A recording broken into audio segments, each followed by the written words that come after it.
You'll do it. You'll do it. No, I won't. We will go there. Me and Steve will go there and make you do it. Don't make us. Nope.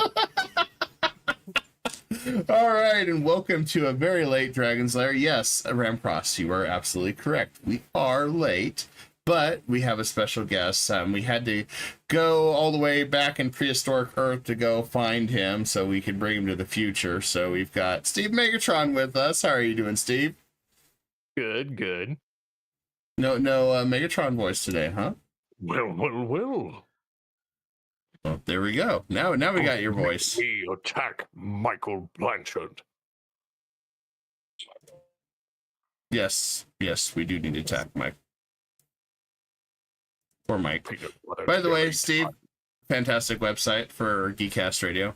And I know you did a lot of HTML work there, so done a really good job. If you guys haven't checked out Geekcast Radio, definitely check that out. He's worked really hard on it. How many months did it take you guys to put that together? The latest iteration, about 2. Yeah. And that was just us rushing through, like, what can we fix? Yes. What can we fix? What we really needed to do was, oh my god, this theme is like 7.5 years old. What can we get to grab people's attention? And we went, like, what do we do? 25, 30 minutes, 45 minutes looking through themes. And yeah, it was like you sent one to me, or something like that. We do that all the time, folks. We've been doing this for 15, 16, 17 years, etc. And we will spend an hour, 2 hours, basically the length of a podcast, of an audio podcast, which we will talk about audio podcast lengths later. No, there's a lot to unpack on everything tonight. I mean, I have that audio podcast, that LinkedIn article pulled up because, oh my god, we need to talk about that. Is that the one I sent you the other day? Yes. I looked at so many articles, I forget. Yeah, I've seen so many, I've been blanking out. Well, it's the one where they're complaining about podcast audio length, about how now shows, like live shows and stuff, kind of like how YouTube live streams are. Instead of going an hour and a half recorded audio, edited, then published, a lot of these other podcasters that are doing live podcasts are doing like 3, 4, 5, 9 hour podcast streams. So it's like, I'm gonna go ahead and preface this. So I have two schools of thought on this here. And this is something that we have to deal with as content creators here on YouTube. And it's very frustrating. So you have one school where you got to flip through everything with your finger on your phone, or how my stepdad watched the shorts on the computer. And I can't, shorts are all right, but it's that 30-second, 1 minute, that's it. And it's hard to capture and summarize everything in 1 minute to do everything. I prefer long form, which is average anywhere from 5 to 20 minutes. Sometimes I've seen 30. It also, the problem is, so you have people that just want shorts, so they can just flip their finger right through it and just go, because it's the TikTok brain. Or you have those that have kind of predicated on clicking that video, watching 10, 20 minutes of it, and you go through it and it's like, okay, well, I'll go to the next one or whatnot. There's people I know that will still watch Let's Plays. Let's Plays are kind of a dying thing nowadays. I mean, a lot of people want the nitty gritty, or they want story substance to it, not just watching somebody play. That's where a lot of people get in trouble. And now these podcasts and live streaming, there's people that can put an 8 to 10 hour show. And it blows my mind because I get exhausted after 4 or 5 hours. Yep. And they'll start like Kirsch Stahl. I'm just going to use an example. You may have seen her. She's a VTuber, Fox girl that talks a lot about politics. She talks a lot about culture, cancel culture. She talked a lot about DEI, Bridge. That's where she got really, but she was friends of another big VTuber, Pipkin Pippa, which also was at one time, she's come down quite a bit, more controversial YouTuber or VTuber. And she'll do 6-8 hours of a stream. And like the first 2-3 hours is her engaging with chat. She's talking about all these different articles and all the research she's done, or it'll veer off into talking about houses. I mean, it's and some other stuff. It's wild because by hour 4, 5, or 6, then she switches over to playing video games for the next 3 or 4 hours, and people will stay. Now you watch when it hits the game point and it gets later in the evening, you'll see she usually has about 1,400, 1,500 on YouTube. She has a lot on Twitch too. You'll see the numbers start to dive down later in that threshold, but people, if they stay engaged, will stay there the entire time. And it blows my mind that, because retention is hard on that level to keep people. Even like, so me and Ruggles do a 4-hour stream, 5-hour stream with Project Zomboid. It's hard to keep people engaged and staying because it's hard in general to keep engaged. Just even as a creator, like I lose attention span after a while, and I mean, I've done that anywhere from like a 30-minute to a like 3-hour podcast, and it depends. Like we were doing years ago, we were doing like a Star Wars thing, and Mike knows what I'm talking about. I'm not going to go into detail on it, but there was a Facebook chat going like during the episode, and there were 3 of us just bantering back and forth, throwing like little jokes, and Mike is just carrying on like nothing is happening, and then we just exactly because I didn't know about it. Yeah, because you weren't in it. But I know.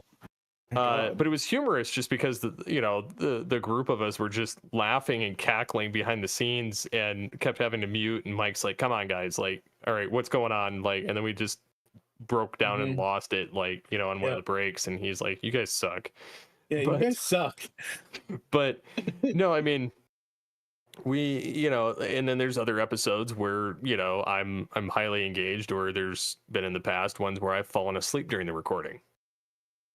So, I find even with that is, depends on how engaged and locked and essentially locked and loaded I am. For example, if I have chat still going down the screen, or I'm doing something that's high adrenaline octane or something like in Project Zomboid, where you're trying to live because you only have one life, and then it's do over.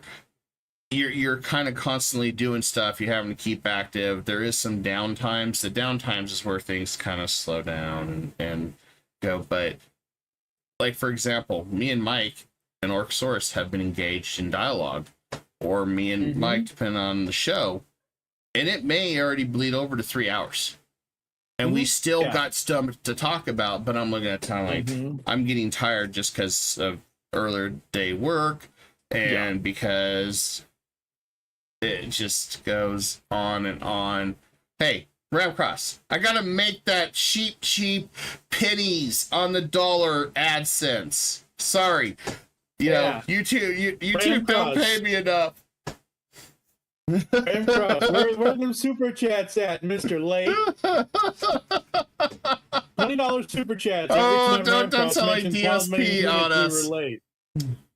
Michael, take off his shirt for $100. Do not. No, I will not. Wait a minute. Why am I the one taking why are either you or I taking our shirts off? Nobody wants to see that. Just have Steve take his shirt off. That's fine. Nobody wants to see this. Yeah, this is OnlyFans. And we might get in trouble on YouTube because YouTube's really cracking down on stuff. Be like, yeah. Cost missed the list 60 seconds. Yeah. So wow. But no, it just depends on how engaged, how high octane it is, the conversations.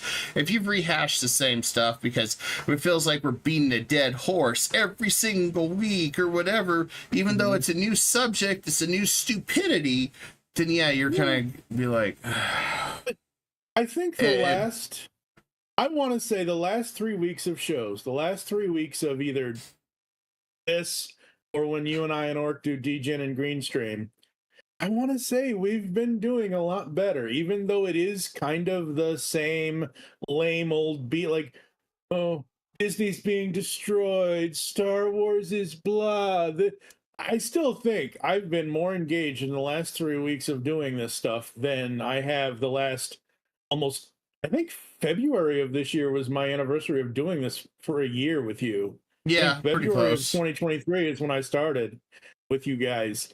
Yeah. And I want to say the last 3 weeks, the last 3 or 4 shows, I've been more engaged than I have a lot of the other times. I think we've had more energy. I think we've kind of accepted the fact that a lot of these guys will never change. We've came down to just memeing and dialoguing briefly. We don't stay on the subjects too long because, of course, we also have to follow all the YouTube guidelines. We want to make sure that we are compliant. We make sure we don't want to anger the YouTube gods because the goal is to grow this brand and everything and continue to build. And last thing I want is any type of association between all of us to get harmed, because even though YouTube is also tied to Google, I don't want to see anything that I say reflect badly on you guys, because you guys have worked hard with me on the Dragon's Lair and stuff. It's just, you know, there's so many rules and guidelines that you have to be so careful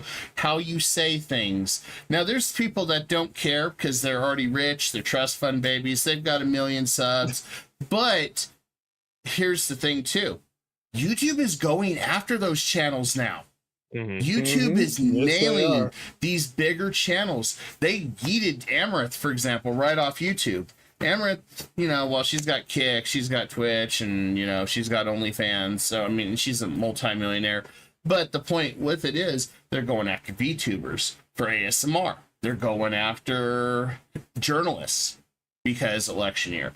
They're going after journalists that are talking about Star Wars. They're talking about, there's so much stuff going on that you have to be careful, because there was a very good conversation today by Roberto Blake, who's a YouTube guru that talks about how to grow your brands and stuff, which is still hard because it's always about trying to get YouTube to push to those people to find audience, because, you know, they say the algorithm's the audience. Well, YouTube doesn't know how to send it to the right people. How many videos do I get a day that I have no interest in? But it's the algorithm trying to push something. So there's your part of your problem. AI doesn't know what the hell people want. But he said this: cancellation is financial extortion. Hands down, because think of it like this: if somebody doesn't like what you say, and you're a big YouTuber and this is your livelihood, and they decide to get all their buddies together and try to get you demonetized or taken down, that's financial extortion at that point. Tortious interference at that point, legality wise. And I said, you know, that's a good point. I did not think about cancellation is just another mob style mentality of racketeering.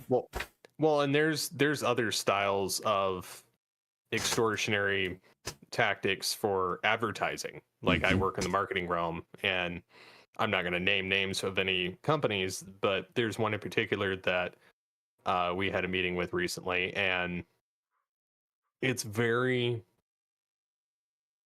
extortionary and kind of dirty how they want it to advertise, because essentially they allow your competitor to advertise on your profiles unless you pay them the money to stop that, and then you can do it to your competitors, and then they give you supposedly more, you know, ability to possibly have a better light on their platform.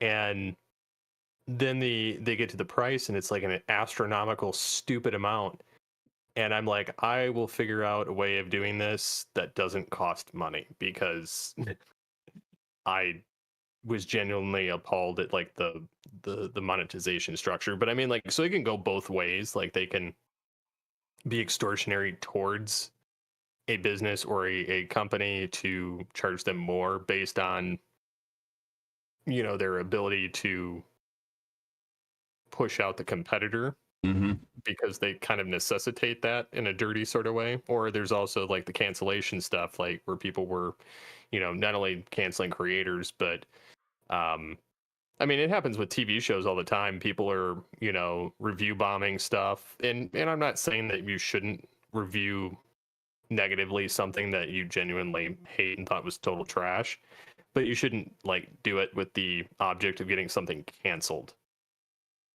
Well, and that's the problem. When they go for cancel culture, cancellation is the tool that's used to just financially ruin somebody.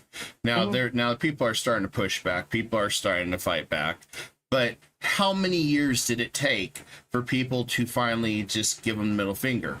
But I think part of it was people were fed up. They didn't feel like they had anything to lose at this point. And then you started getting, whether you like or hate the guy, Elon Musk, he got X. He started pushing back on a lot of these guys, like the advertisers on X. I think it was Garm, I think it was. He started pushing back on a lot of that stuff. So I feel like the pendulum is starting to shift where people are just like, no, you're not canceling somebody. You're not review bombing somebody just because you're mad at them. And it took a long time to break that. Is it still there? Is there still... Oh, yeah, totally. Yeah, I mean, Nerdrotics, Geeks, and Gamers just had one where they had Rewriting Ripley and a whole bunch of people sending letters to YouTube saying they blame Nerdrotic and Geeks and all against Star Wars Theory and a few others for the reason why Acolyte was canceled and the reason why Star Wars. And so they wrote these like huge, massive pages and tried to get them canceled. The reason it was canceled was because it was garbage. It was just poorly written. But it wasn't that they were adding to the mythos. It was just poorly written. I mean, look at Boba Fett. That was poorly written, so bad so that they had to bring in Luke Skywalker and the Mandalorian again to revive it and kind of get it to its finish point. It's not like people are hating on something because it's got certain demographics or certain beliefs in it. They're hating on it because it's bad. They're hating on it. It's bad writing. I mean, look at for example, Beverly Hills Cop 4. Eddie Murphy straight out refused to come back until they had something rock solid. Yes. And look how good that movie was. Yeah. 100%. Look at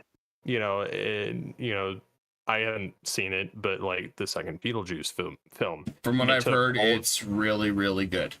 And that's what I've seen across the reviews, is that it's more than made its money back, and it's made more than like the first film did. So I mean, honestly, like it took the stars aligning for Tim Burton, Michael Keaton, Winona Ryder, like everybody to come back. And they're talking about a third one now.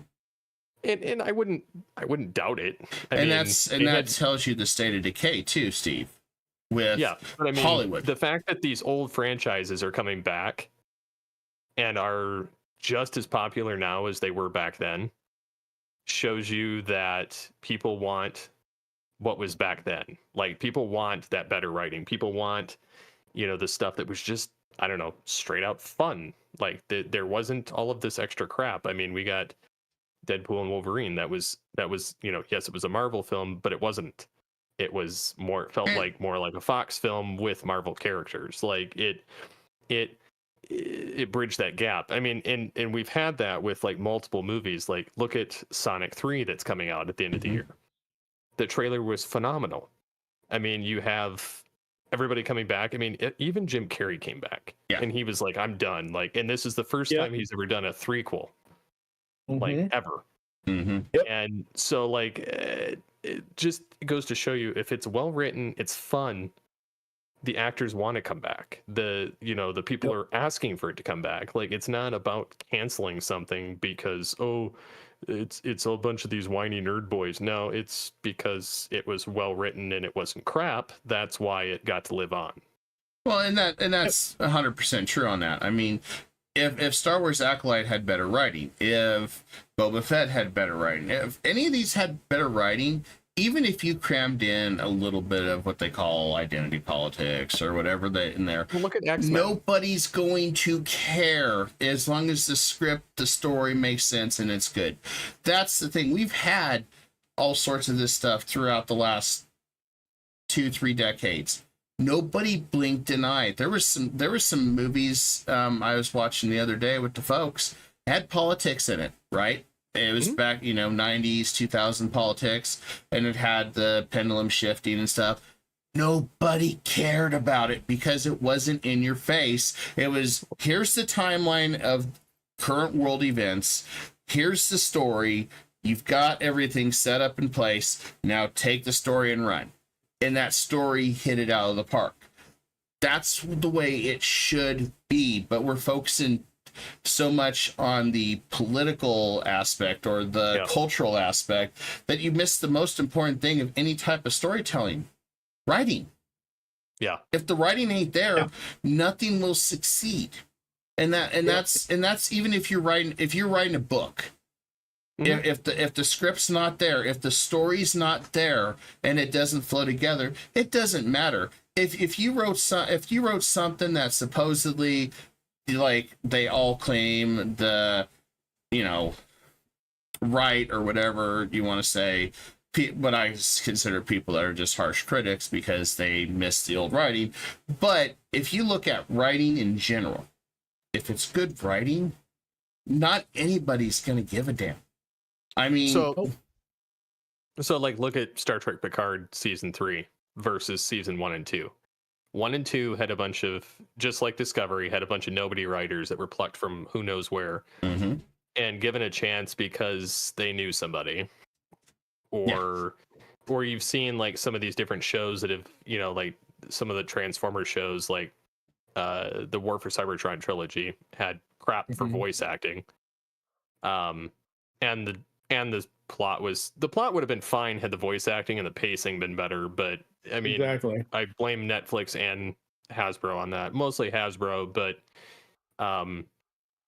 again, like, that's one of those scenarios that, Star Trek Picard season 3, the reason why it was good is because we had a guy that wrote for Enterprise and Voyager and was a production assistant during those times. So he saw what proper Trek should be, and he had a love for the original franchise, the original movies, which is why like the new Enterprise was kind of reminiscent of the Constitution refit. They had a lot of callbacks to the Wrath of Khan, like in the far as credits and the pacing and the villain, and so like a lot of it was like calling back to things and kind of truly wrapping things up, and all the characters came back in a natural tendency instead of just, here they are, it's your shoehorned cast that nobody likes and can remember the names for. And then they threw away all the crap plot lines from the first 2 seasons and just ran with it, like as if the first 2 didn't even happen for the most part. I mean, outside of a couple of things they couldn't sidestep.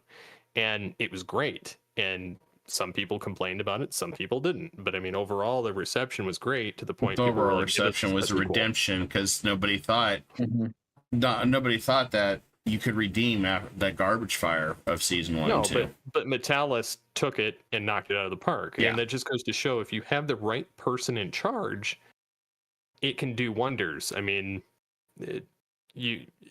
Jon Favreau doing good, you have with the Star Wars stuff and with the Marvel stuff, you have, say what you will about Beau DeMaio or whatever from X-Men 97. He did revive the show, and it did really well. I mean, you may love or hate certain elements of it, but I did the original show too, so it doesn't really impact me, in that regard. Like, I still can look beyond, I can look beyond what the sins of the creator, and if the story's good, I don't care. Like, could our Star Wars Acolyte, could Boba Fett have been successful? Hell yeah. If you had good writing, you gave a damn about the foundation and aspects of it, and you understood what you were writing and telling, you could have done well. Like, I feel like today, especially, like, a lot of people that are writing are fanfic writers from back in the early 2000s. Like, they were like your glorified fanfic, like on fanfic.com and things like that. Like they didn't go to school for screenwriting. They didn't understand the chemistry of writing certain types of scenes. They didn't, I mean, I took screenwriting in my media degree, and we had to write certain types of scenes, and they had to resonate in a certain type of way. And I wrote them also in a way that I could tie them into my final exam project, which was writing a 1-hour screenplay. And I wrote them in such a way that I could tie them all in together and use like time travel and use my complicated plots that I really enjoy, and things like that, and kind of time paradoxes, and all these shows that I enjoyed elements of during that time that I was writing it. And so I mean, I think it's a lot of it's just understanding, like if you're coming into a universe that's established, understanding what you're dealing with and not ruining it. And if you're creating something from scratch and you're borrowing elements from things, by all means, create something from scratch. Like, do something new, do something original with it. But I feel like a lot of people just want to go in and make something original out of something that's established and totally butcher it so that they can say that they've touched that franchise. Yes. Yeah. So they can have it on their degree or their list of stuff. Yeah. And the thing about Acolyte is, okay, I knew going in, it's 100 years before Phantom Menace. Fine, that means I'm not going to see any characters that I know for the most part. But it's also trying to establish new characters in the Star Wars universe. Like, I didn't care about, like, I didn't cry. I laughed at maybe 2 different things out of those 8 episodes. And the last part of the last episode is when I actually got excited because, oh, look, it's the green guy. Because the green guy is 900 and something years old. We know he's going to be around, yada, yada, yada, yoda, yoda, yoda, whatever. But that entire show, I was not affected in a good or a bad way whatsoever about any of those characters in that show. Like, it was just there for me. Like, and Steve knows this, Kai, you know this by now. I will marathon watch things that I absolutely love, or I will do my best to try to marathon watch something new so I get it all at once, so I can write down all my notes all at once if I'm doing a podcast about it, or if I'm talking about it here on the show or whatever, because my brain will forget things. And I want to make sure I have everything in line. And I'm sorry, I feel like I wasted my time watching Acolyte. Because it wasn't good or bad, it just exists. It existed to the point I didn't care to see it. Like, I mean, but yeah, I watched it so you didn't have to. Yeah, nostalgia critic. Yeah, I couldn't watch it. But I also didn't watch Andor, so I don't really care. Andor is actually good. I know, and I've heard that. Andor. I just don't have the love of Star Wars or the patience to watch it. So it's kind of like, if it's not a film or it's not like a character I really resonate or know from the original trilogy, I just don't care. So the thing about Andor is why I never really cared was because when they did Rogue One, and Rogue One, it basically butts up and continues on into Star Wars 1977. That's fine. You can have that cameo at the end, and we're going to talk about that cameo at some point here in a little bit. But I never cared about Rogue One or Cassian Andor, because in Rogue One, it's just a movie that's there. It's good. It was good. I enjoyed it. But I didn't care about it. I didn't care about Andor as a character. It was mediocre because... No, it wasn't mediocre. Okay, you take Rogue One. You take Rogue One and put it up against the 8 episodes of Acolyte. Rogue One is better. Oh, yeah, infinitely better. Okay, but then, so because we did that episode years and years ago on the GCRN, because I think we did, The Force Awakens inside Rogue One. We did a double feature on Movie We Can Review at the time, where we talked about The Force Awakens and Rogue One. I don't remember a damn thing from that podcast whatsoever. No, but I went, and because my buddy Dave and I are doing 12 months of Star Wars over on Studio 2009, we went and we watched Andor. And we did the Andor season 1 episode of the podcast before we had to go through and do Rogue One. So I watched all 12 episodes of Andor. I loved it. I thought it was great. I thought it was cool. I thought it was fun. I love the character of Cassian Andor. Very, very cool. I rewatched Rogue One. I enjoyed it. The whole movie, not just what happens at the end when Vader shows up. So again, for me, it's not necessarily about context, but it's about character development and setup. And you got to start at the beginning, not in the middle, because Rogue One is technically the middle of that kind of whole section with Andor. Mm-hmm. But anyway. So, I mean, the thing with it, what was good about Rogue One is it respected the lore you had. It didn't really touch anything too much. It didn't try to alter anything. It didn't try to ruin a franchise. That's why Rogue One is infinitely better than even the trilogy that came after Return of the Jedi and Empire Strikes Back.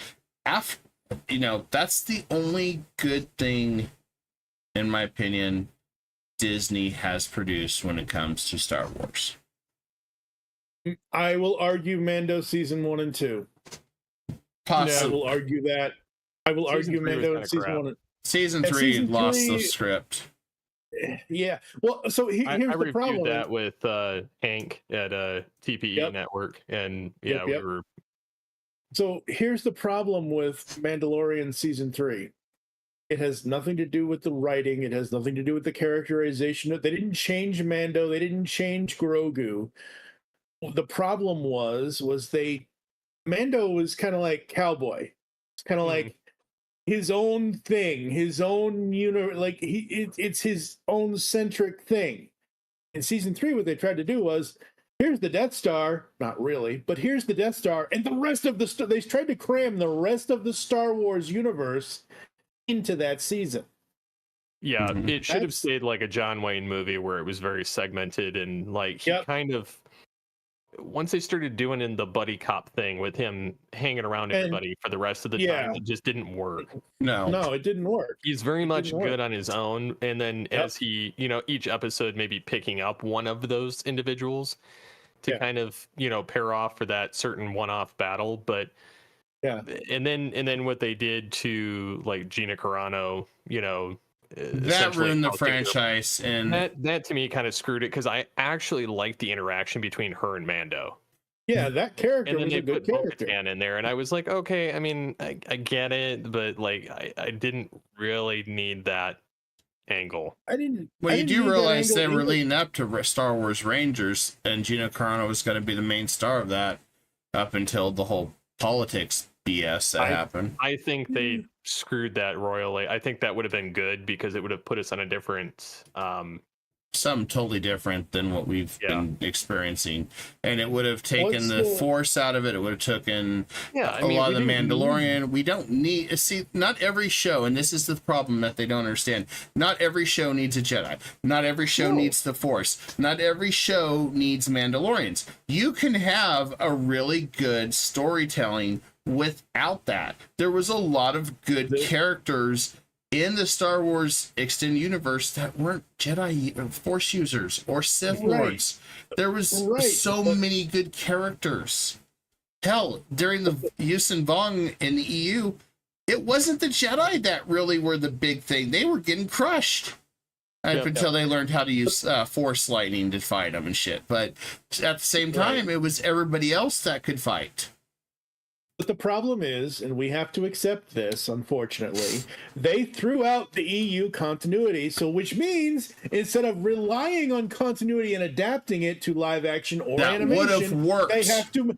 I know, I agree. I completely agree. I'm not saying I don't agree. What I'm saying to you is, we have to unfortunately accept the fact that Disney and we have to accept the fact that Disney was a bunch of cheap asses that couldn't even pay a pittance of royalties to these writers that wrote the extended universe, because they didn't want to spend any more money on anybody else to do another trilogy that took place after it, because they thought we could save a bunch of money by kicking the EU out the door, and then look what's happened. This Star Wars stuff has cost them more money than they've made.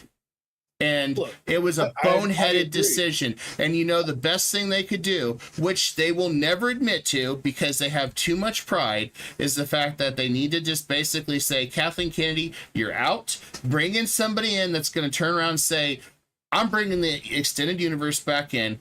Any books we use, we're going to pay royalties on, and they bring back this stuff that made the Star Wars good. Yes, does that mean you may have to recast Mark Hamill as Luke Skywalker? Does that mean you're going to have to bring in some new actors for that? Sure. So what? We've done it before and other stuff, and if the story is good enough, you can tell it. You can even do the Jason Solo arc where Luke and them are way older. That way you didn't have to do it. See, the other thing too, you could recast Mark Hamill with Sebastian Stan, because he's a spitting image for Mark Hamill when he was younger, and then you could get Carrie Fisher, you could get her daughter, Billy Lord, and then you've got those two. Chewbacca could be anybody. They have a younger guy in the suit nowadays anyway. They could have somebody else that plays C-3PO. They could have, R2-D2 is a robot anyway. And then that just leaves you Han Solo, and then you get the guy that played him in Han Solo. And boom, you've got your got your recast cast, and then you can roll with it and fill in that time period. But honestly, I feel like they don't know what to do with anything that they've purchased because it's been a tentpole somebody else created. Yes. Yep. They've never built anything from the ground up. They've always relied on taking franchises from somewhere else, even Marvel. They didn't build that from the ground up. No, and we discussed that in my media classes. Is that studios, when they run out of ideas or something's not bankable anymore, they buy up tentpoles from other studios or standalones that are doing well. So Disney bought Lucasfilm, they bought Marvel, they bought the Muppets, they bought all these other studios up and they've heavily banked off of it. But even when my teacher was discussing it, he was like, they'll use it and they'll bleed it dry until they have to find something else or sell it. Yes. They'll make as much money as they can off of it in a short amount of time, to pay off whatever they paid for it. And then they'll either spin it off and get rid of it, or they'll just let it sit in the ether until they're ready to revive it in some other way. Look at Pirates of the Caribbean, and I forget what the other film was they were trying to release around that same time when Pirates was kind of winding down just before they bought Marvel or Lucasfilm. What was that? 2014, I don't remember. It was that one with the dude and he had the giant cat or tiger or whatever, and then yes. God, and then they had Lone Ranger too around the same time. And both of those franchises were doing, I can't even call them a franchise. They made it one film, and they bombed. Yeah. And Pirates was just feeling very milked. It was the first three, they were good. The fourth one, the fifth one was actually better than the fourth one, but then they just kind of screwed the pooch and, dumped Johnny Depp. And ever since they dropped him, they've never recovered on that. No, and they'll never revive Pirates of the Caribbean because he was the selling point. Yeah. Jack Sparrow was Pirates of the Caribbean. And without him, the whole franchise is pointless. And so, that's like casting Robert Downey Jr., or somebody else as Iron Man at this point. We can't imagine somebody else as Iron Man. We can't imagine somebody else as Wolverine. We can't, it's become that iconic role for that actor. And I forget who the guy, Dominic something. He played Howard, and he played Tony's dad. If you needed a sort of younger actor to come in to play Tony again, you could probably get that guy.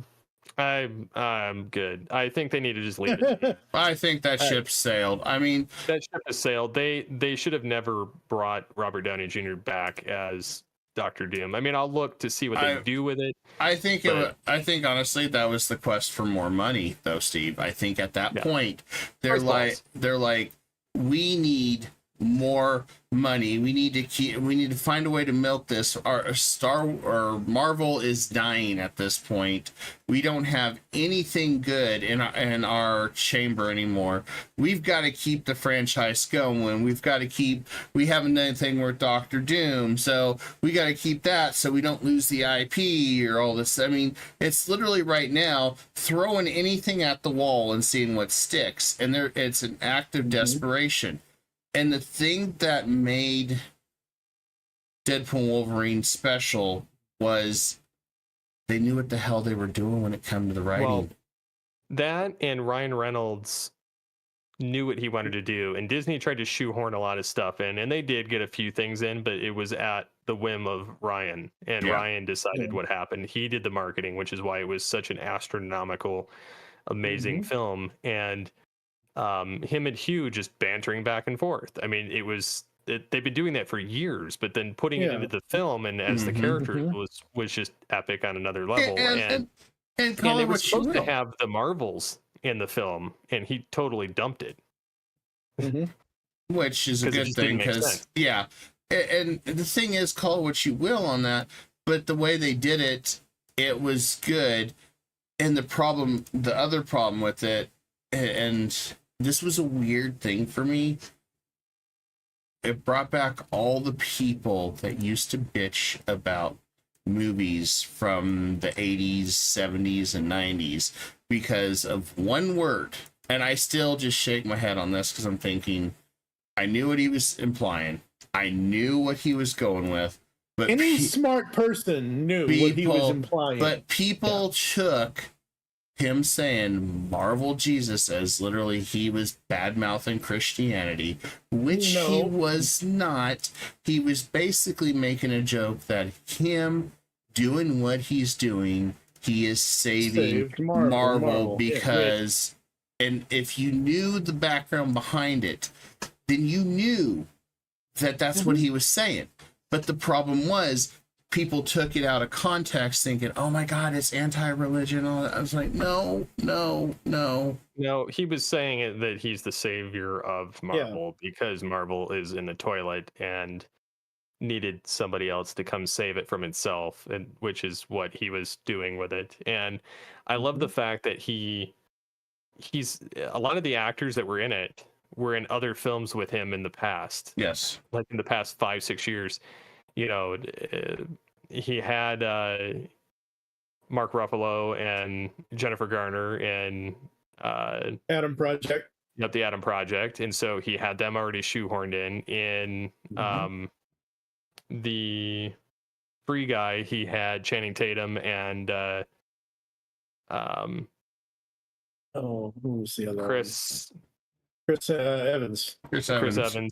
Yeah, so I mean, like he was already kind of building this ahead of time, like preparing for it, and then the fact that he was able to finally give Channing Tatum like his go at Gambit because the studio kept screwing him on it. So do you think overall, I gotta ask you, and I'm sure we'll probably cover this again in another show, but do you think Channing Tatum did a fantastic job as Gambit? Oh heck yeah! I think he was a lot better than the first choice that they had in Origins. Like I was like, I can like, it gave me the X-Men of the 90s vibe. That's what I thought too. And I was like, this dude has it like spot on. Like, because Hugh Jackman is like my de facto Wolverine. Just like when I go to the Spider-Man stuff, like Tobey Maguire is my go-to Spider-Man, even though, you know, I get it. There's been 2 other Spider-Men, and I like each one for different reasons. I do like Andrew as far as like his Spider-Man persona, and I like Tobey for his, you know, Peter Parker.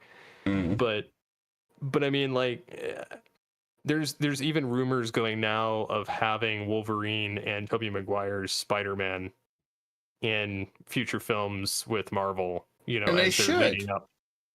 And I'm like, I would love that, because you're bringing us full circle from the early 2000s generation of Marvel to the full universe. Yes. And let's just say those guys were the ones that made a lot of that legacy, and they should be given that respect. They should be the ones to help carry the torch and pass it on, because those guys are the ones that know their stuff. I'm not, no disrespect to, you know, Garfield or the new Spider-Man they have. Toby has always been Spider-Man. He's always he's been the one. It's not his fault that Spider-Man 3 sucked. That was some just bad writing. But he dealt with it. He played the hand that he was dealt, and he did a good job. Would I like to see that happen? That they team up? Oh, hell yeah! That would be a dream come true, because Spider-Man has always been part of the Avengers. Wolverine's been part of the Avengers. It would be cool to see these guys actually come into this world as their actual roles doing some of this Avengers. Oh yeah, for sure. I would love that. Yeah, so since the X-Men are coming to the Marvel Cinematic Universe, and we already have Hugh Jackman now in with Deadpool and Wolverine, what we really need, and I think I saw some old clip about this where the 2000 X-Men, like there was somebody in a Spider-Man suit that wanted to get into what they really need to do for a Spider-Man and X-Men movie.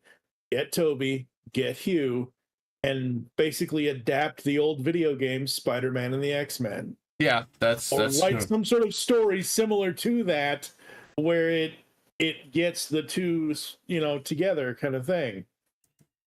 And that's the problem. They don't pay attention, Mike, to the old, the icons and the iconic stuff that's out there. That's the thing. There is enough establishment out there between comics, cartoons, video games to make it all possible. And they haven't thrown any of it away. They haven't said Star Wars, Marvel Extended Universe, ew, we're not doing that. They haven't thrown any of that away. And honestly, you know how we have these writing teams or directing teams? So you have the Russo brothers that did some of the Avengers movies, and they're going to be coming back for the next Avengers movies, kind of things. That's what we need. That's what we need. Yeah. The writing team plus Ryan, that's what we need for future Marvel movies, because like we've said on the Deadpool and Wolverine show that we did, and we'll say here in the future, amazing writing, great story, worked really, really well. The cameos were not shoehorned in. They were they had a done reason. well with right. That's what I'm saying. They're right, because when the way the story was written, and there was a reason for them to be there. It wasn't just, oh hey, hi, I'm here, kind of thing. Hell, I will take another Blade with Wesley Snipes. It seems like he is ready for it again. And I'm like, you know what? I'm like, I don't care at this point. They're not going to get this other Blade out. Get Wesley Snipes on the phone, get him back, get him doing, doing it, because you're not that. Good. Because it's right. As he said, there will only ever be one Blade. So, I mean, and I love that I'm seeing on Instagram all these, like, I don't know what interview he did with whoever he did it with, but I see all these clips of him talking about how, Ryan Reynolds called him up a year prior, blah, blah, blah, blah, blah. And he's like, I don't know how you're going to get them to agree to that, but sure, I'll come back and do it. Why not? Yeah. Kind of thing. And it cuts to him saying, about it this way too, Ryan also got, like, Wesley Snipes' career was also in the crapper too for a while. Yeah, he really wasn't in much ever since the whole, the whole tax thing years and years ago. Don't think I've ever really seen him in much movies ever since that. And it's like Robert Downey Jr. years ago had his own, moral dilemma, and he's since overcome it, like, a long time ago. So, like, it's always funny when these, like, interviewers bring it up. Do you remember this, blah, blah, blah? And he's like, are we done? And then he just gets up and leaves. And it's like, let these people move on, stop crucifying them for things that they did, decades ago. They make mistakes. They paid for it. A lot of them paid for it. They went to jail, or they had to pay something. So, let it go. They've done their time. And that's kind of what I'm getting at, is like, Ryan gave him like genuinely gave him like this okay, we're good, you know, you're redeemed, you're back, you know. Yeah. And that's what they need. Because I always wondered why Wesley Snipes hadn't been in many movies after all that. He just is like, he was almost blackballed from Hollywood. So the last thing I remember seeing him in was 10 years ago. He was Dr. Death in The Expendables 3, which I love the Expendables movies. Yeah, I remember that. After that, he had Chirac, The Recall. Chirac was in 2015. 2017, he had 2 movies. 2019, he was in Dolomite. Dolomite Is My Name. And then 2020, he had Cutthroat City, Coming to America 2 in 2021. And then Back on the Strip in 23. And then this year, Deadpool and Wolverine. So he's done a movie, but nothing that's been like out of the park. Yeah, and brought him back on the map. Yeah, exactly. Like Expendables 3 and Deadpool and Wolverine. Those are the 2 big ones that I see on his filmography. Right. And it's not like he switched to TV or anything, because his TV credits are few and far between. Right. So, you know. I mean, and he had what was it? He had Art of War. He had I love Art of War. He had so many good movies back in the day. So when he just kind of fell off and didn't have those action movies that he was known for, like kind of Jason Statham, you can't really take those guys out of the action world. They are the action world. So when you lose those guys, it's like, well, okay, what do we have left? And then you bring in what we have. And you see, my God, they can still do it. They can still act. They can still do some of these roles. They just need to be given a chance. It's like, to quote Black Panther, somebody get this man a shield. Somebody get that guy his katana back. Get back to doing some blade. Exactly. Because, I mean, he could do it. He could do it. Yeah, absolutely. I mean, just like he debuted his film debut was 1986 in a film called Wildcats, which I've never seen. Yes, a good movie, Golden Hahn.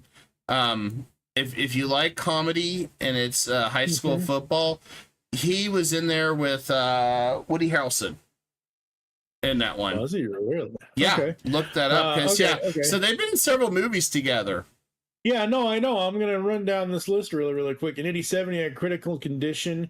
He was Willie Mays Hayes in Major League in 89. I would say that's his major debut. Mo Better Blues in 1990, New Jack City in 91, Jungle Fever in 91. And then it just gets into all the good stuff. White Men Can't Jump, Passenger 57, Demolition Man, Drop Zone. Drop Zone is one of my favorite movies because it's one of the only movies about skydiving. I love that movie. Money Train. Love Money Train. I'll tell you what movie that was really good that I never expected it, and Robert De Niro did a great job, and that was The Fan. Yeah, The Fan was good in 96. Yeah, where Robert De Niro was a psychopath that was obsessed with Wesley Snipes' character, who was a baseball player. Yep. That one was really good. Yeah, like you said, Art of War in 2000. Jesus, dude, Art of War is going to be 25 years old next year. Holy crap. Yeah. We old. But yeah, no, I mean, I'm just looking at his just early 2000. Wait, there's an Art of War. Oh, it was a direct-to-video. No. Yeah, it was awful. Oh. It's kind of like when you start looking at. I'm not saying Steven Seagal really was a great action guy, but eventually, come like the early 2000s, everything was straight to DVD on that point. Nothing he had was, it was all about me fighting. I think my favorite to get everything. I think my favorite Steven Seagal movie that he ever did, I think I have it on DVD or something. Cradle to the Grave. I think that was him and DMX and all them and whatever else. I think that was my favorite. The 2 I liked with him was no, not Cradle to the Grave. It was with DMX. Exit Wounds. Exit Wounds, yes. Yeah, 2001. Because Exit that Wounds. one was funny, and Glimmerman with Damon Wayans. Where those were the only 2 that really stood out to me because it was the side cast that was with him, like Damon Wayans and DMX and all them. They made a lot of that. Yeah, and it was not Cradle to the Grave. I like that movie, but it Cradle was to the not Grave that was one. DMX and Jet Li. Yes, the one I was thinking about, the one that I know I have on DVD. I don't have Exit Wounds, but I have Half Past Dead. I love Half Past Dead. It's him and Ja Rule and a bunch of other people where he's a prisoner and he's like framed for this and they have to escape the I love Half Past Dead. It's so good. But yeah, no, like again, you have these actors, some actors that, from the past that have these great, and again, this goes to my point of the whole one-off films are not a bad thing. In fact, we should go. Seeing your short stream. What's that? I'm seeing Kai's short stream. You shouldn't. That's weird. It's not streaming. No. It's not streaming. That's what I'm seeing. Are you not seeing the main screen? Not on Discord. On Discord, I'm seeing your shorts stream. That's it? On YouTube, I see the main screen. Yeah, that's weird. All right, let me just mess it up. Let's see if... I mean, I'm not trying to, put a hole in the show here, but that was a little distracting. Yeah, let me... Like, wait a minute. Hold on, let me fix that.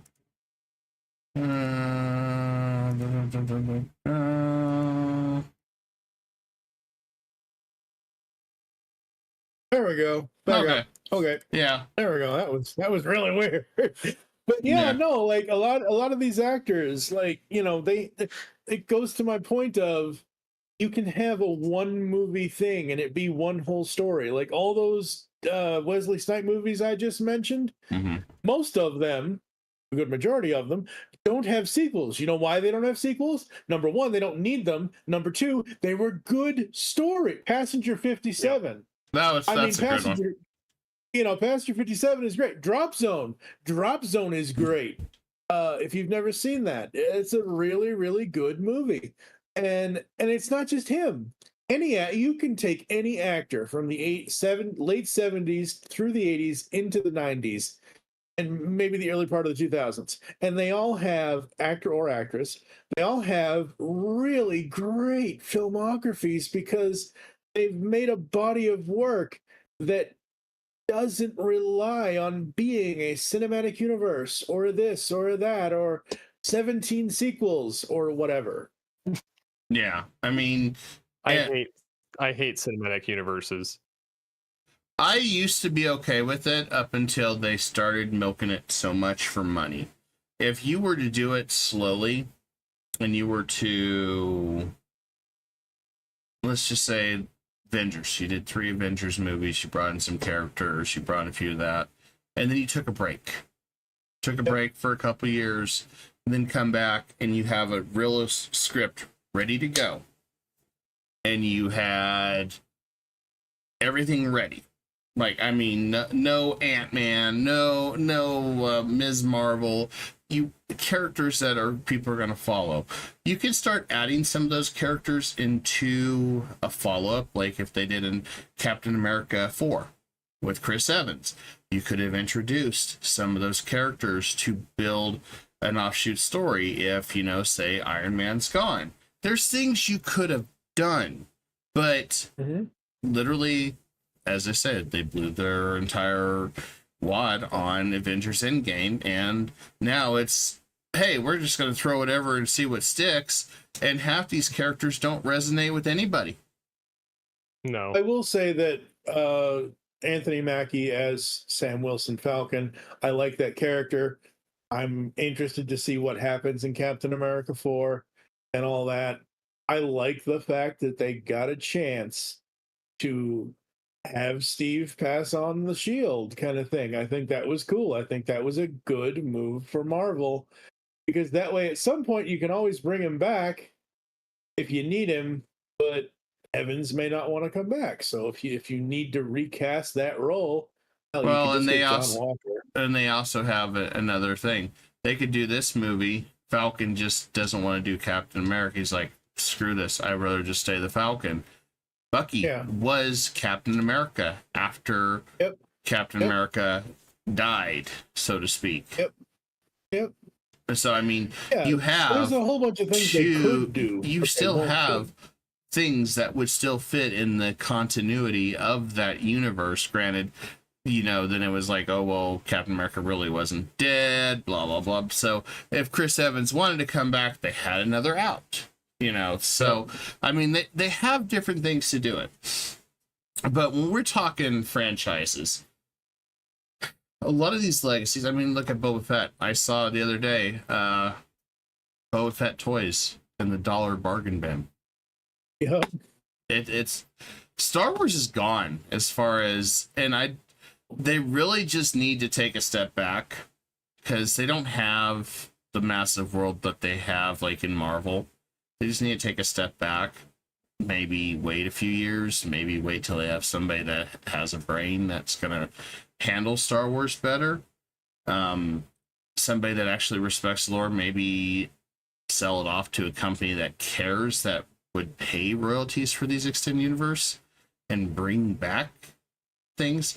I mean, Disney just doesn't know what to do with writing, but that's Hollywood in general. I mean, if you look at a lot of the Hollywood movies, most of them are flops. And they're going back, like we've talked about, to the old shows, which, speaking of which, I'm going to throw this out. Look at physical media. It is making a comeback, finally. It's starting to go the other way. Like we have talked about previously on this show, the pendulum has shifted once again. Yeah. Mm-hmm. So here's the thing with physical. Yeah, it's kind of funny. Here's the thing with physical media. Okay. I have had a 4K television and a 4K Blu-ray player for about 3.5, 4 years. I got the 4K television for a Christmas present in 2018, and right after Karen passed in 2021, I bought myself the 4K Blu-ray player. Mm-hmm. I have only been looking at Blu-ray or 4K releases. So you take, let's do this because everybody likes this. This is the stream stopped again. This is. Yeah, I'm working on something here. I'm no OBS. No worries, I'm testing something here. Yep. Okay, Okay, that's okay. I figured out what's going on. I think. Okay. Yeah. Okay. I think I figured that out. Okay, good. This is Batman: Mask of the Phantasm, 4K Ultra HD, whatever. This is the best quality this film has ever been, including when it was released in theaters. This has the final appearance, technically, of Kevin Conroy in interviews, as far as I know, because I don't know what else they're doing kind of thing. But like, as soon as I saw that they were doing a 4K like, I'm all about that high def stuff, and I love getting the physical media now. I'm not going to have a huge collection like I used to back when we started GCRN. Steve knows this, and there's pictures on my Facebook. Oh yeah. I had 3 to 4 giant, like, you see all the Funko Pop over here. You see all the Funko Pops behind me? Imagine all these shelves filled with DVDs and VHSs and everything else. I sold all that crap and got rid of it in 2011, 2012. Give me one second. Yes. We got a $5 super chat from Mountain Dew Ramen. You've been busy lately on YouTube. Have a good stream. Thank you for the $5. Much appreciated on that. And good to see you. Good to see you. And glad you were able to tune in on our streams. I really appreciate that. It's great to have Steve Megatron on here. And just, if you don't know Steve Megatron, he is a very talented voice actor. Give us, we haven't done it in a while. Do the Joker one. Well. What do we have here? Put that man there in that grave there. Throw him into that box there, and roll it into that vat of acid there. Who wants Chinese? That's right. Yep. Yeah. Well, that's over with. Who wants Chinese? That does sound good, but I had problems earlier. Damn it. Maybe later this week. All right. Let me throw one at him. Do your do your precious, Mr. Gollum. They stirs it. They stirs it from us. My precious. So Steve is amazing. So I'm officially the voice of the pay stations where I work now. The kiosk. Nice. It's they had from the pay station company, they had some lady that was talking on the screen that wasn't even using the right company verbiage, and it was from the early 2000s, late 90s. So it sounded like crap, and like people were just like, I hate listening to her. And then all of a sudden one day they were like, it was like, welcome back, something like that, on one of the screens, and like half the screens weren't her anymore. And people were like, who is, and some people knew me, so they were like, that's Steve. And then somebody else was like, no, it's not. So I went into the location today, because I had to do some video content, and they were like, hey, I got a quick question. Is that you on the pay station? And I was like, yes. And they were like, I thought that was you. And so it was humorous. Mm-hmm.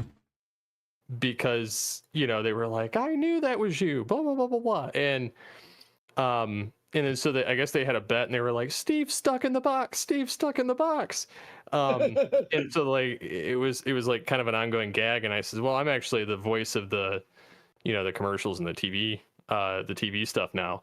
And they were like, no crap. And then they were like, can you do like, what are some voices or whatever that you do or whatever? And I was like, well, I said, you ever see Back to the Future? And they're like, yeah. And I says, that scene in the bar? And one of the guys was like much younger, and he's like, was that you? And I'm like, dude, I would have been like 6. Hey, you wouldn't have been born yet. Yeah. And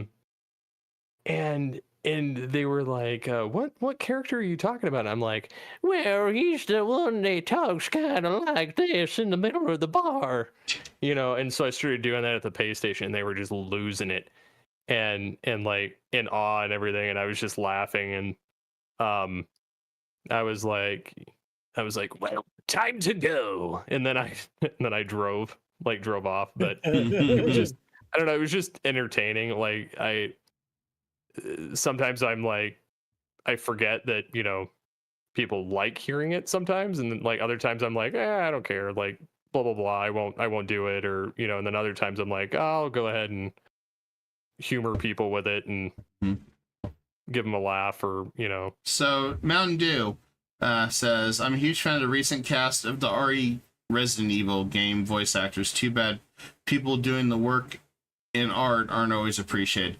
Yeah, sometimes it can be brutal, and it's tough. If you I don't know, Mountain Dew Ramen, but have you heard of Beast Wars Megatron? Just curious. Sorry, Steve, I know we're putting on the spot here. But no, it's fine. But when you had your, what was that, cold that you talked? My husband does not understand.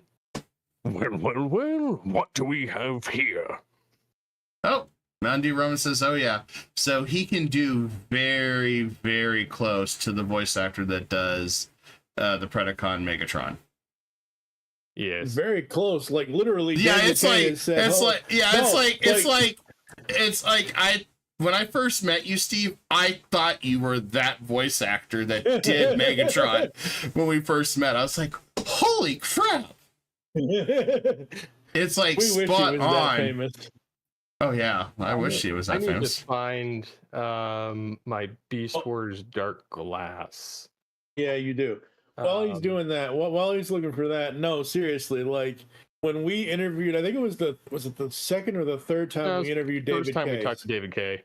Was it the first time? Really? I thought it was later. Okay. I remember meeting Scott McNeil, and I went, well, what do we have here, Dinobot?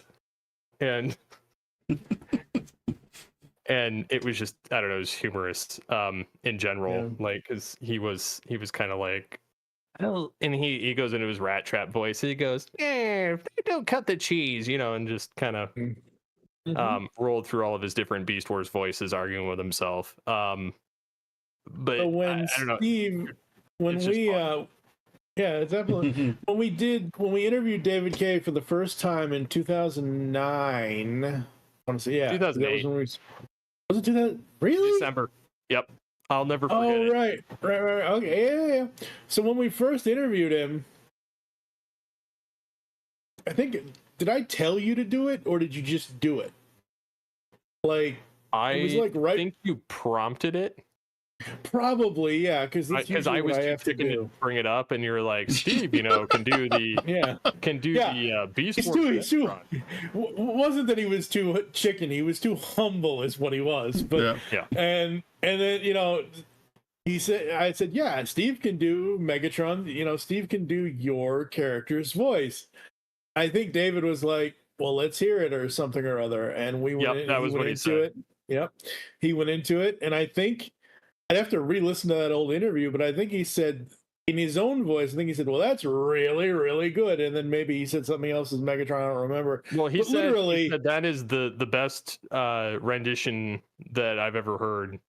So if you get that kind of compliment from the guy that actually voices the character, then it is that damn close. Well, that it, and the thing is I've seen screen like where people have been trying to do it. Well, like at the conventions they'll have like the script reading or live script reading, and then they cast people. And every time I listen and I hear somebody else do Megatron, I cringe, like hearing it. I'm like, why are you doing this to me? Why, And so I can't listen to it anymore because like it like makes me want to like just shut it off. I like my personalized happy birthday from Megatron. I did do that, didn't I? Yeah, you did. I didn't expect it. It was like, oh my god, I like this. But yeah, I think I listened to somebody doing it at a couple of different conventions for those script readings. There's only one other dude that I've heard that can do Beast Wars Megatron as well as I can, but he does it from a different perspective, like a different cadence, the way that he talks. And that's General Techno. Yeah. Between the two of us, like we pretty much can do Beast Megatron, like hands down. He has a different way that he speaks, like a different cadence and how he talks and everything, and I have a different one that I've kind of evolved of listening to. Depends on the thing is too. all of that Netflix stuff, the Netflix War for Cybertron stuff, that was non-union. They should have hired you. I was so ticked. And it's funny because people were like, they're like, hire this man. Why did you not hire him? And did you put it on YouTube or is it on our website? I forget. It's on our website too, but I leaked the footage. Yes, you did. Well, because I mean, you have to do it tastefully. Like, I didn't do it to break the NDA because it technically wasn't one, but it was like a don't post anything other than what came from the thing. They didn't say anything about audio. So I found a loophole and I took that one clip where he goes, well, Megatron, it is you. And it was just, it was horrible. And I went, well, Megatron, it is you. Yes. And kind of revoiced the whole clip as Beast Megatron. And then I put it out on the website. And then I think it didn't take very long. And that sucker went viral. Every Transformers podcast and video show, and like I saw Bolt Matrix do it, like everybody just was losing it, and then it was like blowing up on my Twitter for a while. It was basically the same way we blew up with Maurice LaMarche. Literally, it was like 10, 15, 20 minutes after he put it on the website. Everybody had it. It was everywhere, and it was awesome. That was intentional, though. I know. I know. I was like, and this is what you missed out on. That's right. That's right. This is what it could have been like. Yeah. This is what what you got. This is what it should have been. Yeah. But yeah, I mean, it's stuff like that. Like I genuinely enjoy doing voice acting. Like I enjoy hearing you do this, because I mean, it takes a lot of talent to do it. I mean, because you have to get the pitch right, you have to rehearse, and not everybody can do it. It's Well, and that Dark Glass script, speaking of which, like I have all of the audio from everyone, excluding myself. As funny as that sounds, I do have the original audio clips of myself, but I was using a Logitech, one of those desk mount microphones, Oh, the one that we God. started recording our podcast with, and it the was worst total trash. ones. Yeah, I remember those. Yeah, the little $9 one that plugs into the the microphone port. TeamSpeak was the first. I used one of those on TeamSpeak. Oh, no. Yeah. So I recorded my Beast Wars Megatron lines in those originally, and I couldn't quite hit the cadence yet when I recorded the lines for it. Like I could hit it, but I couldn't hold it. Yeah. And Now you so can. when I recorded it, like the guys that were working on this project with me, they were like, you know, I hear some notes, but you know, you've got it. Like Megatron is a major part of this script, along with like Rat Trap, Rhinox, and Dinobot. Yep.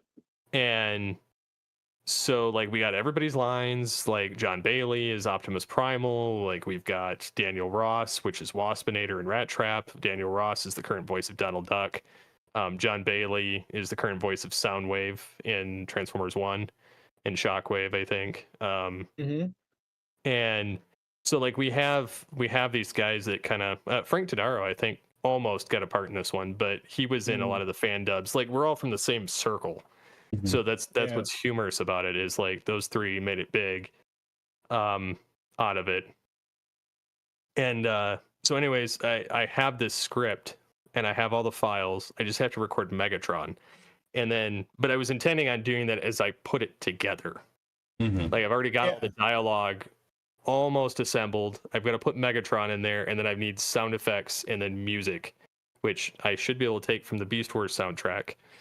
And, and make this work. But anyways, you know, there's a lot of back and forth. There's characters in it that you wouldn't think are in it because part of it's fan written, part of it's not. Like Megatron has a lot of dialogue in here. Trying to find a good line. Feeling your old self again, are you? You know. So did you ever Yes, Lord Megatron, and I thank you. So did you ever get I think it's Frank Welker? I've never gotten him on, but I have met him. Yeah, he's met him. Yep. I have a photo with him. I heard he is a riot personality wise. Oh yeah. They both Frank and Peter. Oh man, Peter Cullen, Frank Welker, individually and together, the two of them are amazing. Yeah, Frank Welker's one I would love to hear do Megatron, the OG that I grew up with. Yeah, it's funny because John show. Bailey can do those too. I can do that, and I can do Starscream, which is why like I did that clip of, you know, Starscream, I've been trying to reach you all day. Sorry, boss. That's because my phone was probably in airplane mode. but I added the voco, like the echo effect that comes from the original G1 stuff, and I was just screwing around with it. It took me like 20 minutes to do, and then I made it as a clip.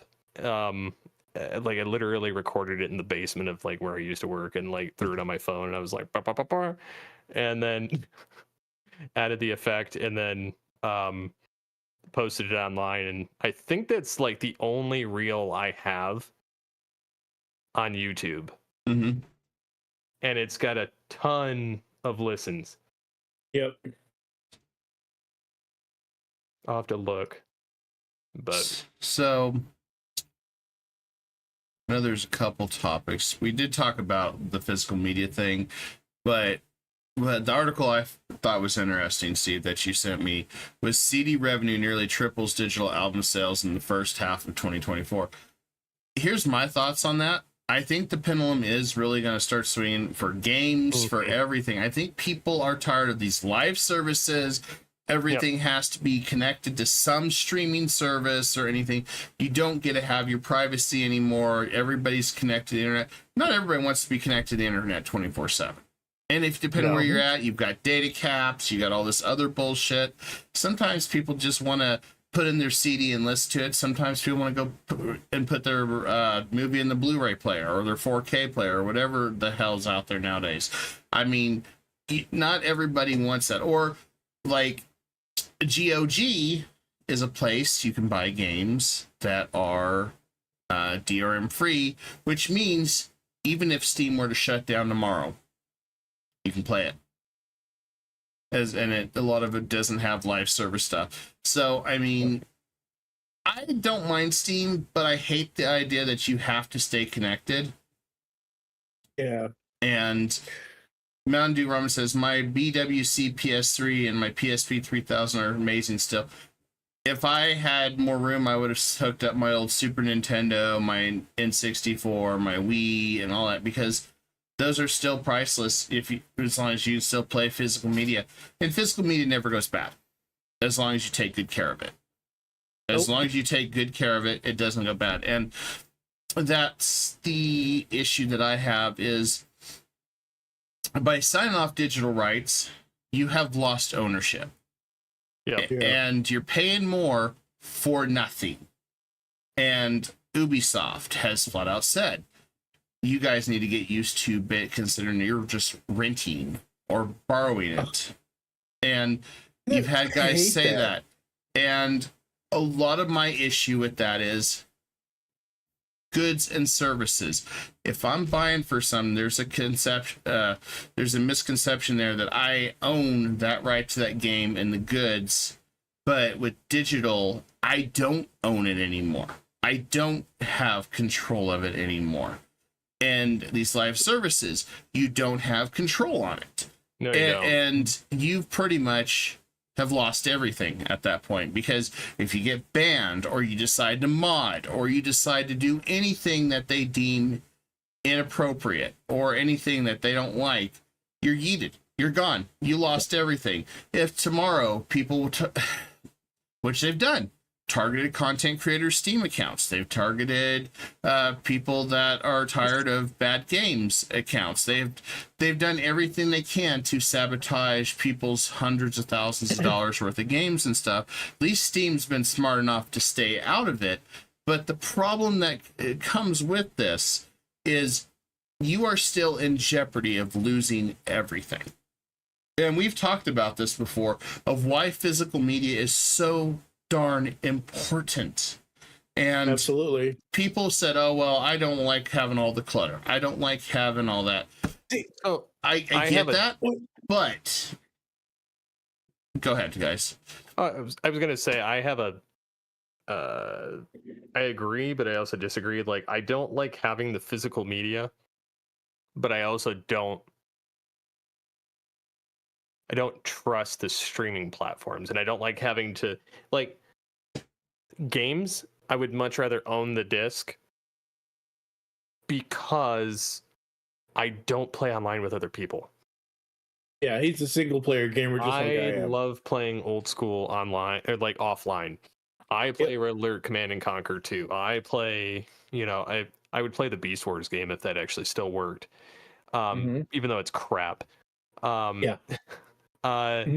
Like, I loved, like, Armada. I like Transformers Devastation, like the War for Cybertron games. I like Star Trek Online, but I can't play that offline.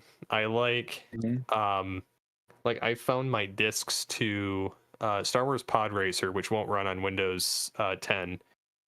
And I found Unreal Tournament 2004 and Unreal Tournament 3 that I have the discs for. And Unreal Tournament 3 still plays, which is funny because the Unreal Tournament part of Unreal, they won't sell any of those games. None of the Unreal Tournament games are for sale anywhere online. Like, you can't have them as a part of Steam. You can't have them part of really anything. They don't exist. They had like a beta version or an alpha version of Unreal Tournament that was coming back out years ago, and then that disappeared, and it was like high ultra speed.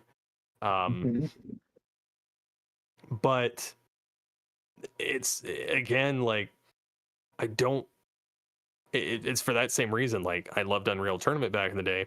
Can't get my hands on it now. Thankfully, I have 2 versions. So like it's I do.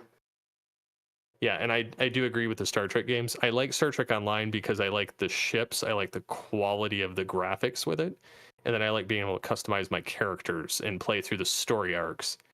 And physically boots on the ground and run through it. But that's why I like that game. But I agree, like there's been other Star Trek games that were good in the past. The Birth of the Federation, you know, Paradox did a Star Trek game not too long ago. That was terrible. Awful. I mean, we thought it'd be. Some of us was hoping it'd be good. Didn't got to play it because they went on. They like closed it down before. They wouldn't even let anybody review it, which is why I knew it was going to tank. But and then I got thinking, you know, the only good RTS that I remember, it was turn-based, but it was Star Trek: Birth of the Federation. I still enjoyed that game. And it's reminiscent. It almost feels like it's a DOS game, but it was so much fun because you could be the Romulans, you could be the Klingons, you could be the Federation. You dealt with the Borg, you dealt with the crystalline entity, you dealt with everything that pretty much, you know, it felt like more next generation type, and it was fun. And Ferengi, I forgot Ferengi were in there too, and I enjoyed that. And it's hard to find good games like that nowadays. Oh, yeah, for sure. Which, speaking of, you know, look at Star Wars Outlaws. It didn't do well, which I knew it wouldn't. They were overpriced. It was not that good of looking game. It just, I think, you know, but Ubisoft's been fumbling every game that they've been coming out for the last couple years. So, you know, other than their Assassin's Creed Valhalla, I think they really haven't had anything that really got things going. I mean, Assassin's Creed, what was it, Shadows? That they're getting in trouble with Japan for all their stuff. I mean, it's wild when you think about that, and all those are live services. And I miss the days where it was straight up box, install it. Everything was good, and the only time you really needed to do live service is if you're coming on to play with other people, or you needed to do the new DLC or update if you didn't want the, you know, physical disc. I remember StarCraft and Warcraft, the expansions. Get the new CD, install it on top of the game, done. You know, you just jump on Battle.net. You didn't have I didn't even really consider live service. They occasionally did some updates just so you had better stability for multiplayer, but that was it. Occasional bug fixes here and there, but I miss those days when it was a complete game. They're $30 or $40, not a half-assed 10% or 20% of a game for $80 to $100, and then we're going to patch everything else in with live services over the next year. I mean, that's like why healthcare. That's like, here, pass it so we can tell you what's in it later. Yeah, exactly. Not that I'm trying to get political on that. I just it's that same concept. It's like, trust us, we'll make it good later, but for now, thank you for your money. Let me kick you in the balls, and then we'll get you your stuff later. It's like, or we might get it for you later. Yeah, we might if we don't go broke like Concord. That one was a super short-lived first-person shooter, but it looked like an abomination from the start. I saw that, and I'm not a big first-person shooter, and I'm just like, this looks like they tried really hard to not be Overwatch or something, and cost Sony $100 million. I mean, that's gonna hurt Sony. I mean, and it doesn't sound like they're coming back now. They shut it down, and it's like, nope, we're done. It's like, nope, we're done. And, you know, that's poor planning on the development team. Because that one, you can't even really say it's storytelling, because there's really not much storytelling in first-person shooters. People play the first-person shooters just to PvP. And they want stuff that looks good and plays well. If it don't look good and play well, they're not going to. I mean, if you looked at Concord, the art styling compared to Overwatch or even Call of Duty or Apex Legends was abysmal. It just looked god awful. It looked like something a 5-year-old would draw. I'm like, and you're charging how much for this game? Yeah, exactly. I mean, I think Unreal Tournament characters from back in the day looked better than Concord, and that was lower resolution. And what's sad is Unreal Tournament also had a modder community. Yes. And you could get, like, I had Transformer skins. Yes, you did. In the game. Yes, I also you had did. invisible characters because I just knew that those existed, which were fun if you played online. You could actually get banned out of the level too if you had that. But no, I mean, I genuinely enjoyed, playing online with people and being able to have those mods and being able to, just have fun with it. Yeah. But, everything got too nowadays, serious, and everything had to be ranking, and everything had to fit a certain formula. Hell, I remember Unreal Tournament, I jumped on a server where they had these literal crotch rockets. They were jumping around and riding these missiles around and stuff. I'm like, this is ridiculous, but funny. And that wasn't part of the normal game. That was just modders. Hell, I remember somebody was running around as Barney, which was hilarious back in the day. And, modders didn't really hurt anything. It just added stuff to the mix. But now modders have to save games. Modders have to fix things. Now, granted, there's nothing that can fix Starfield, because a lot of the modders that were going to try to add expansions to Starfield and stuff gave up because they said, holy crap, this is a boring game. Which, we are past the year anniversary of Starfield, which I guess that means now I have to subject myself to torment, guys, on your behalf at some point. Maybe if I get to the point I'm actually able to drink again, maybe I'll have a couple shots as I'm playing the game, because I've said last year I was going to do a review on it, but then as I was writing this, I'm like, everybody's just dogpiling Starfield. It's the worst freaking game ever. You have Seth destroying it. You have all the usual guys destroying it. You have only the Xbox and Bethesda fanboys that kneel on the altar of worship that really even said it was greatest game ever. And they were crying when it didn't even make Game of the Year. But it didn't deserve it. It was none of that. It was hot garbage. Hogwarts Legacy deserved better than Starfield. And I'm just like, this sucks. This game really sucks. The story sucked. The gameplay was meh. The space exploration was depressing. Hey, let's go random generation and maybe there'll be some life here, maybe not. There really was no reason to build bases, because you literally basically go all the way to the end, you jump to a new multiverse, you have to start over, you keep your levels and your skills, but it was boring. It was downright boring, and it didn't give me a reason to feel. There was some of it was stunningly beautiful, but now I want to go back to it a year later and see if Bethesda even bothered to do a damn thing about it, because in my opinion, and I have a feeling, if I touch it, I'm going to be like, they didn't do shit hardly to it. Yeah. And it's going to be, and if I go through Nexus mods, I'm sure that's going to be the thing that pretty much probably kept it alive. Probably. And so it sucks. Yeah. I'm kind of glad that you waited.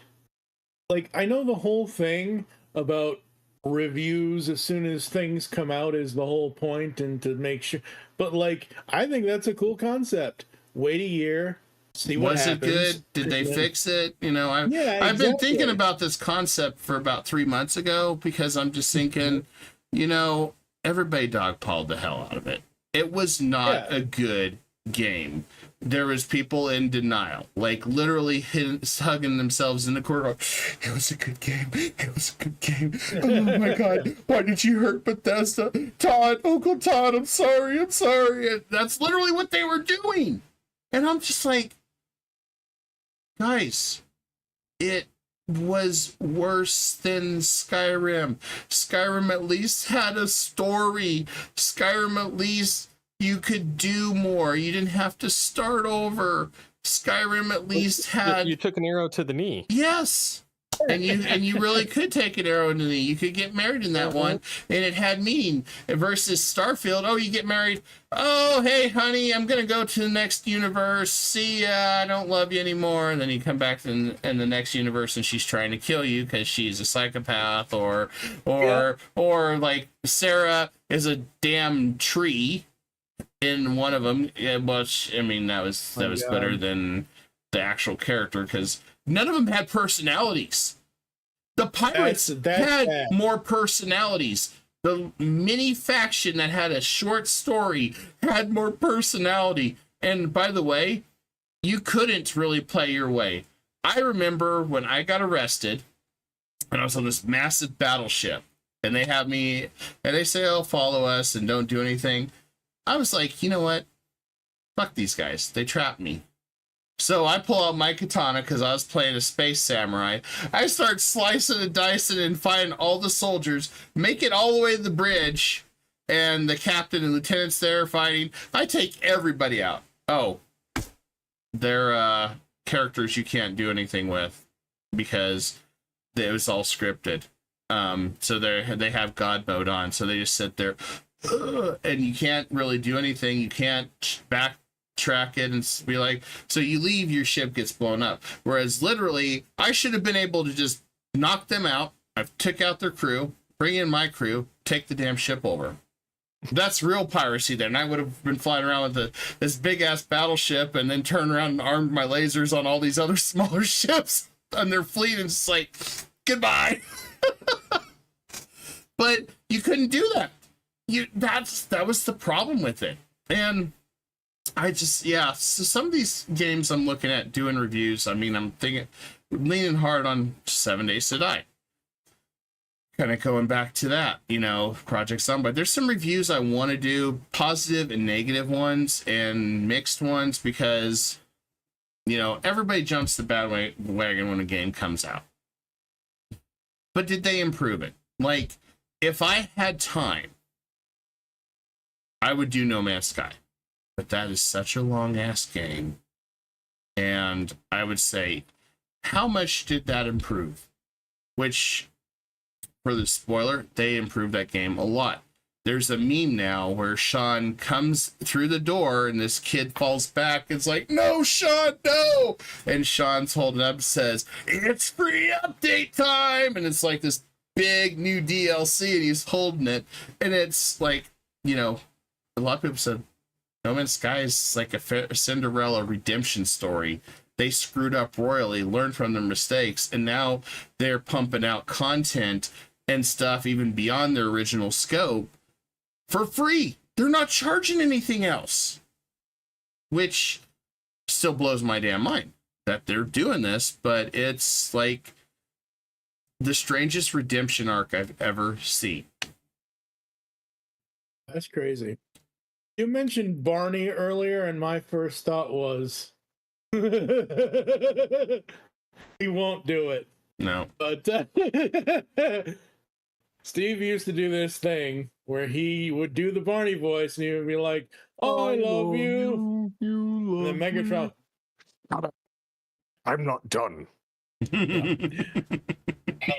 Megatron would come in. And I still have that old clip, thank God, because he'll never do it again like he used to do it. Basically, he says, shut up, bitch, I'm not done. But we made some joke, because I think you called me a Barney effer or something at one point. It was something, we were doing the Beast Unleashed podcast, and the Beast Unleashed podcast is probably one of, if not the most explicit podcast we've ever done in 15 years. Oh, for sure. And when I say explicit, I don't mean SFD, blah, blah, blah. I don't mean the curse word specifically, but the innuendo. That's where we came up with innuendos and innuendon'ts. Well, that's also where, like, we had Michael Wilson and I going off on tangents constantly Yep. from like internet memes. Yeah. Was that the famous legacy from you, Mike?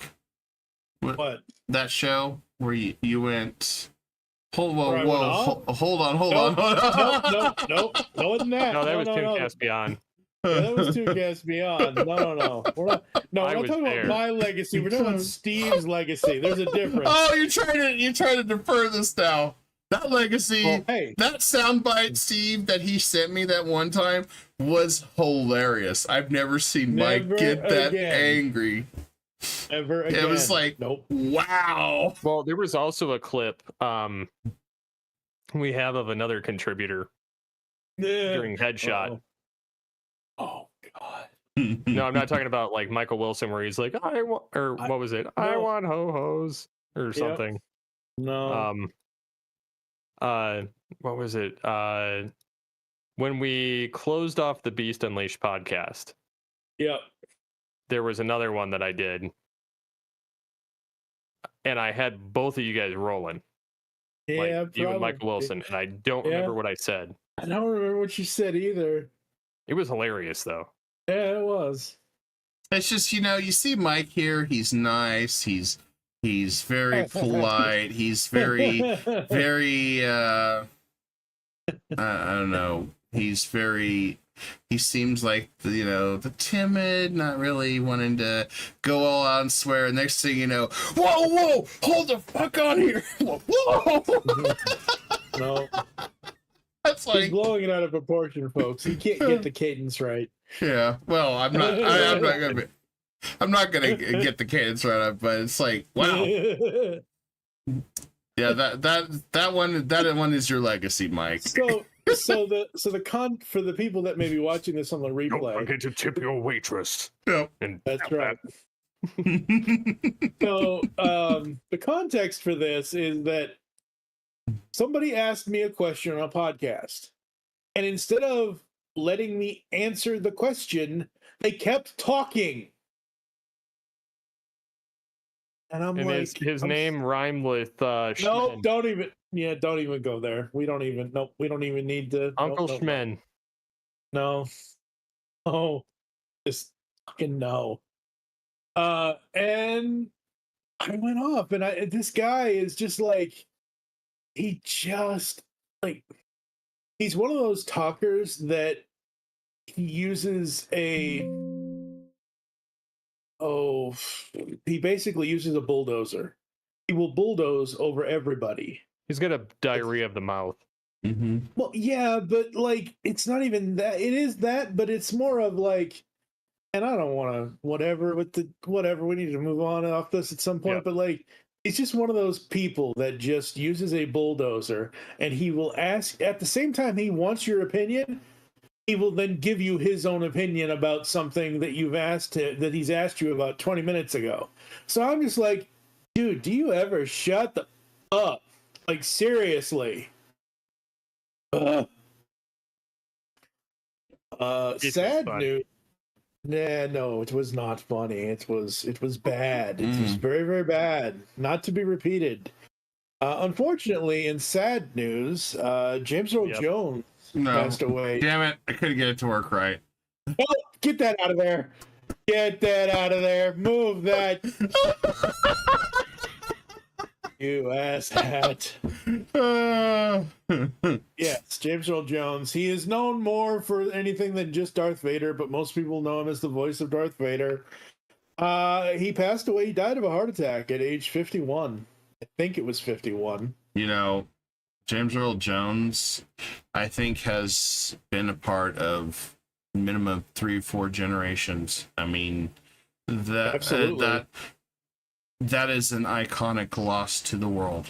I mean, he was an amazing actor, amazing voice actor, and I don't, it's sorry. people like those. I need to correct myself because I'm stupid. He was not 51. There was somebody else that passed away that was only 51. James Earl Jones was 93. Yes. And he had a heart attack. The man had lived an amazing life. Darth Vader was his most prominent voice acting role as the man from Star Wars, which he gave, from my understanding, gave Disney permission to continue to use his voice, which I hope Disney kindly respects not to use it. But who knows? I mean, we'll see. Disney's going to use it. Yeah, I know. Yeah, Disney. Yeah. And then I remember him from Field of Dreams with Kevin Costner. Yep. That was one of the big ones. If you build it, they will come. The next one was Coming to America. He was Eddie Murphy's dad, which he, the King of Zamunda, I think it was, which he was hilarious in that movie. Yes, he was. And then Mufasa in Lion King was the other one that I remember him from. But there's another one that I know you just don't remember, but you should remember. He was the old man. He was in The Sandlot. He was the old guy. The guy with the guy that was like the baseball player or something when they broke his window and they had that mean dog that really wasn't mean, but they always thought he was. Absolutely. Yeah, good old Hercules. Yep. But yeah, The Sandlot, I love, between that, Field of Dreams, those two baseball movies, absolutely love those. And obviously his work as Darth Vader, as the voice of Vader. I don't think there's anything he's been in that I don't think anybody's ever disliked. I mean, he's always been talented in whatever he does, and he does it so well. I mean, he was Admiral James Greer in The Hunt for Red October. Oh yeah, I remember that. He was in Excessive Force. More of a small role, but yeah, I remember that. Yeah. He was he was uncredited, unfortunately, but he was the narrator in a movie that's turning 30 years old next year. Oh, Judge Dredd. He was the narrator in Judge Dredd. He was such a talented guy. I mean, he was a national treasure that'll sorely be missed. I mean, and everyone will.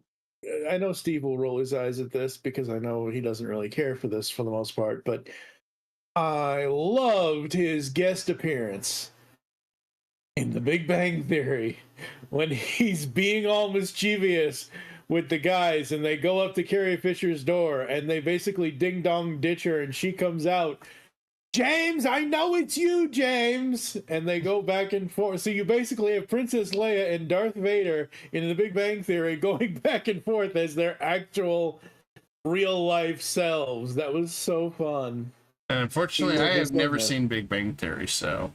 Really? It's actually really good. I've watched maybe 10 minutes of it and it's like, I'm not sure if I'd feel, but I don't even know what episode it was, so maybe it's better watch from start to finish. It's got its ups and downs. But I will find that clip for you.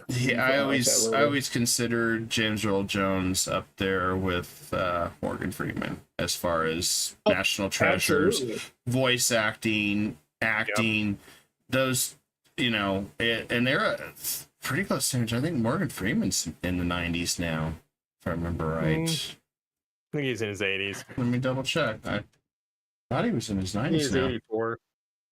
Is it 84? 87. Yeah. Oh, that's close. Yeah. Shatner's 93. No way. Holy crap. It's the gold shirts that are left. And I tell you what, the pictures I see of William Shatner at 93, he still looks young. Oh, yeah. For 93. Dude's still ticking. Yeah. Yep. Yeah, that's wild. I mean, yeah, I was shocked at 5 o'clock when I opened X and saw that. I was like, what? I was like, damn. It's very rare that, I think people will regard somebody as a national treasure when it comes to acting, voice acting, and he's influenced a lot of lives over generations, and Not Yeah, really much else I absolutely. can say on that. I mean, it's a horrible thing, but It is a horrible thing that we've lost him, and it's a sad thing that we've lost him. But again, dude's 93, I know. Yeah, I 93. know. Like, I mean, like, I'm not trying to sit here and say this is, don't be sad, don't be upset that he's gone. Yeah, sure. We're I all would gonna say be. celebrate, but also Yeah, mourn, exactly. because I mean That's that's all you really celebrate his can life. do, because he accomplished so much and really touched a lot of people's lives. I mean, think about The Field of Dreams. That was a movie that was all about inspiration. Absolutely. And I remember that as a kid, and I remember the message that it was saying. I mean, there's a lot, to be said with that. But Yep. Absolutely. Yeah, he will be missed, but he leaves a legacy that we can all enjoy various parts of, whether it's the Star Wars stuff, whether it's Field of Dreams, whether it's The Sandlot, or any of the other movie. Like you said, the voice of Mufasa in The Lion King. It's a legacy that's going to be there forever, even though he's gone. Yes, Just agreed. celebrate it. Agreed. And let's see, looking at the other news. What else we got? I don't even remember now. Yeah, I saw we had some about Disney League Exposed top level. Oh God. And then we had the official trailers for Transformers Galactic Trials, which look good. Oh, yes. That's what I was trying to see too. So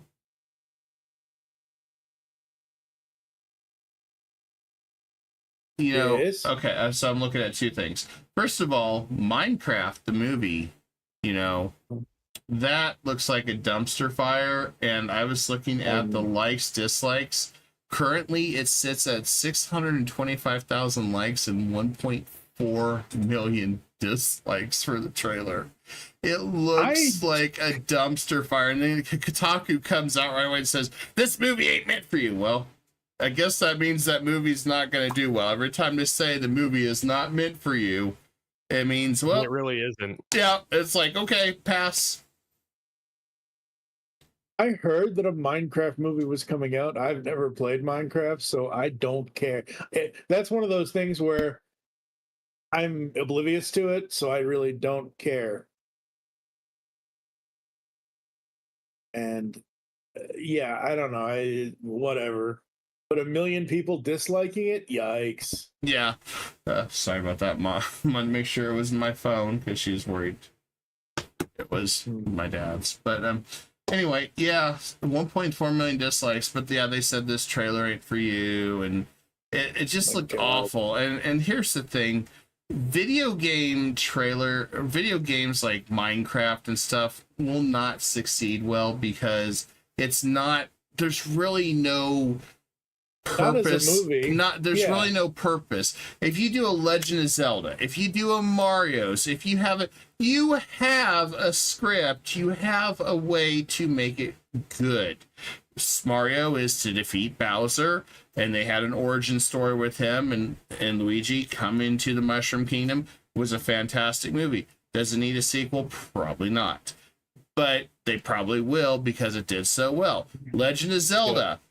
Another one, you have a script. Link is the unknown hero that finds the Master Sword eventually after going through some trials and tribulations, goes and rescues the princess, and then goes and fights Ganon. Okay, in animation, I would love to see A Link to the Past adapted. Yes, agreed. Animation, I think, is the only way you're going to do it. Live action, it's almost impossible because it'd be so heavily CGI'd, it'd be worthless. Just part of the reason why I didn't really care for Avatar, the second one, because I felt like it was, hey, let's throw even more CGI. And I'm just like, okay, yeah, the graphics are stunning, but your plot line just went. I mean, the first one was decent, but then you go to the second one, it's like, the scripts are just garbage. And that's where I'm at with video games. Video games, if you follow a script, you follow the story, the formula that makes it good. When you do it right, it'll be successful. Part of my gripe with the Resident Evil movies, I like Mila Jovovich. It never followed any of the damn games. They should have had them in the mansion. They should have started with Chris Redfield and Wesker, and they should have built that from the ground up and then followed through the Resident Evil movies to the, with the games or whatever. And that would have been better than just throwing in somebody that's got superpowers and all this weird crap that really didn't fit the bill. And so I'm like, what's the purpose of Minecraft? Oh, there's none. You just throw in, it's a video game. Let's throw it together and see what sticks. And that's going to destroy it. So, yeah, again, here's the thing. Certain video games can be adapted. Certain video games can't be adapted. Certain video games probably, like I said, belong in animation, not live action. Yeah. Not a lot of people like this movie, and that's fine, but I love, which is a 10-year-old movie at this point, I love the 2014 Need for Speed film they did with Aaron Paul. Because to me, as a Need for Speed PC gamer fan, it's a traditional everyman story, all that kind of stuff that's normal. We see that all the time. But for me, it's about the cars and it's about the locations that they use. Yep. And that reminded me so much of when I was playing Need for Speed Most Wanted and other Need for Speed games. And this year is the 30th anniversary of Need for Speed. The game franchise started in 1994. Holy crap. That's a game you can adapt to live action. Twisted Metal was not something I don't feel like you could have really adapted well. I don't think it had that good a reception. They tried. But the problem is, anytime you do a video game, it's got to have a premise. It's got to have something. It could be like Metroid could be a good movie. You have the objective. You have Samus going to deal with Mother Brain. That's usually what you have your basically good versus evil. Now, what's the filler? Is it going to rescue a Metroid that's genetically engineered because the pirates stole the baby Metroid, like I think in Super Nintendo version of Super Metroid, or what? Then you got to fight all these different monsters. Okay, you can do that. But the problem is they dive in with no script, nothing that it's going to formulate and say, well, it's a brand name. People play it. Well, you basically, that's not how that works. Basically, you could put a shit in a box and label it whatever and say it's that, but is it really that? No. I mean, and that's the big problem. And then one of the last ones that I have is, one of the things that you got to be aware of, and we were talking about this earlier with the podcasts and length, YouTube is cracking down pretty heavily on channels for whatever they say, ASMR, things like that. So, we're always going to have to evolve with the rules and things that change on YouTube. VTubers are getting hit heavy now. I mean, I was kind of looking at my notes and looking to see what's going on. Hell, when you got million subscriber VTubers that are massive on Twitch and they really don't do anything wrong, it's like, holy crap. So, I've always said, sometimes we're selective on the articles we talk about. Sometimes we're selective on the things we discuss. And it's just because we're being careful on YouTube and because we want to be here forever. We want to continue to grow. And so just understand that sometimes there's not topics we'll touch. There could be a down the road that, as we get bigger and grow, I am looking at expanding onto multiple platforms. And there may be a time where we have I want to call it the uncensored show, but until then, because I don't want that to impact everything else. You know, we have to be careful and do what we can. Yeah. And like I said, I don't want it to impact my counterparts here at Geekcast either, because we work together so much. You know, we all have to be careful, and that's the thing. Yeah. Well, again, it's subtlety, and that's the thing. Like Steve, when he does Altered Geek and we talk about various geeky news topics, we are only picking the ones that we absolutely want to discuss. Like, we're not gonna, like, trying to think off the top of my head. I've known the guy for 16 years. Yeah.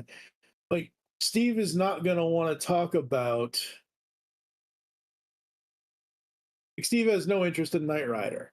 So I could bring it up in passing. Like, we talked about on All Things Transformers, we talked about the new Transformers mashup Knight Rider toy that they're putting out.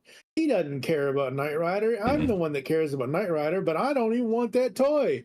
So, but like, that's the thing. Like, I will cater that. Like, he says, hey, let's do an Altered Geek, and there was this, and this. I will put all that in a script. Same thing for All Things Transformers. When he says, hey, we should record a show, I'm like, okay, I'll have links and scripts and stuff ready for you in, like, I don't know, an hour and a half, whatever. I go onto the Transformers news sites. I look for stories I know that we are both wanting to talk about or have opinions for, because nobody wants to hear us babble and just not know what the hell we're doing. I mean, we've been doing this for 16 years, and you're right. You have to be careful what you say. And yes, podcasting kind of can get away with a little bit more stuff than YouTube does, but to a limit, because you're still dealing with Google. Absolutely. Absolutely to a limit. There's plenty of things that, absolutely. Well, you're dealing with Google, and that's still YouTube in that sphere. Right. And Mountain Dew Ramen says, Rumble is a smaller platform. A lot of political streamers utilize it across the political rainbow. See, that's the thing, though. I'm not a political streamer. I'm just somebody that talks about gaming culture, movies, pop culture, music. You know, the talk show is, you know, first of all, foremost, to bring in amazing guests. To talk about new stuff, to bring in talented gentlemen like Steve Megatron here, interview people, and we have a good time, talk about the show. We, really try not to push the boundary too far. So that's why but I am looking still in Streamlabs. I'm kind of balancing finances and stuff, because I do plan on multi-streaming at some point to about 6 different places. And then there might be a segment that, be a little bit more vocal. But like I said, still it's a matter of skating the line and making sure that you do it in a tasteful and careful way. Because, So let me give an example. There was a game called Soul Ash 2. And Steve wasn't here for this, and this was crazy. It's a developer in Poland, just an individual guy. He made Soul Ash 1. And so he did Soul Ash 2, and people were asking, hey, since we only have so many years to live with our character, could we have marriage? Could we have where we can have kids and stuff? Because you can build towns, go to war. There's all sorts of stuff. It's an RPG strategy kind of mixed thing, and it's a lot of fun. So he made marriage. And the whole purpose of it was to have kids. Well, because it didn't have the same gender marriage, a couple people asked, hey, are you going to do it? He says, right now, there are no plans, maybe in the future, because that's not really part of the scope of the game. They took some people, not the guy that asked legitimately, people on X took it the wrong way and read it, started going after him and calling him all sorts of names and attacking him. And next thing you know, they're all trying to review bomb his game. And he said he wasn't going to bow down and back off on his stance. And he goes, if you realized it, Modder already found a way around it to allow it, and which is fine. I don't care. They attacked him, called him every name in the book. And this guy is not part of Western culture, and he's just like, what the hell? So they ran his name through the mud, ran his game through the mud, continuing to attack him. I mean, he had people that bought the game in support and, you know, gave him positive reviews to offset all these negative reviews. But that's how easy it is for the pendulum to just go off the rails for something so innocent. And I did say in this comment, and I know Mike and Orcosaurus disagreed with me, that's why I said in a comment, this could scare future developers from doing things like marriage and family because they don't want to be attacked. Now, I know Mike and Orc disagreed and says, I think it's a nothing burger. Yeah, you guys were talking about, not last week, but the week before. But you don't think that it's going to impact it as much. I think personally that this is an example where the devs could get scared and back out on innovation because they don't want this headache. Right. And that's okay. And that's where I was getting at. Whereas you guys think, it's a nothing burger, this will blow over. It's been almost a month. It's been over a month. It's been over a month, and he is still getting attacked. See that I find ridiculous. Like, and he's just like, I'm over it. He goes, I'm just keeping this as a badge of honor. He goes, literally, all they want you to do is change everything to the way they want it. And even if you change it, they're still going to demand more of you. And he's like, screw it. I'm not caving to these people that are just unhinged. And I was just like, he's correct on that but that's the same aspect that I worry that it will scare individual developers that don't have that support from the community to turn around and, you know, help them out. And I agree with you on that point. I'm just saying, I think what I was trying to say at the time, and I don't remember 2 weeks ago. I know. I can barely remember. I was surprised I had that much pushback with you at Orc that day, but I was like, I saw your guys' point, but I'm also thinking, especially how powerful X is for canceling small individual creators or small financial ones and trying to drive them to the ground. Yeah. Well, when we were nice and small and we were just starting out and we were using both services because they each had TV shows and movies that we wanted to watch back in the day, we got death threats over Netflix versus Hulu.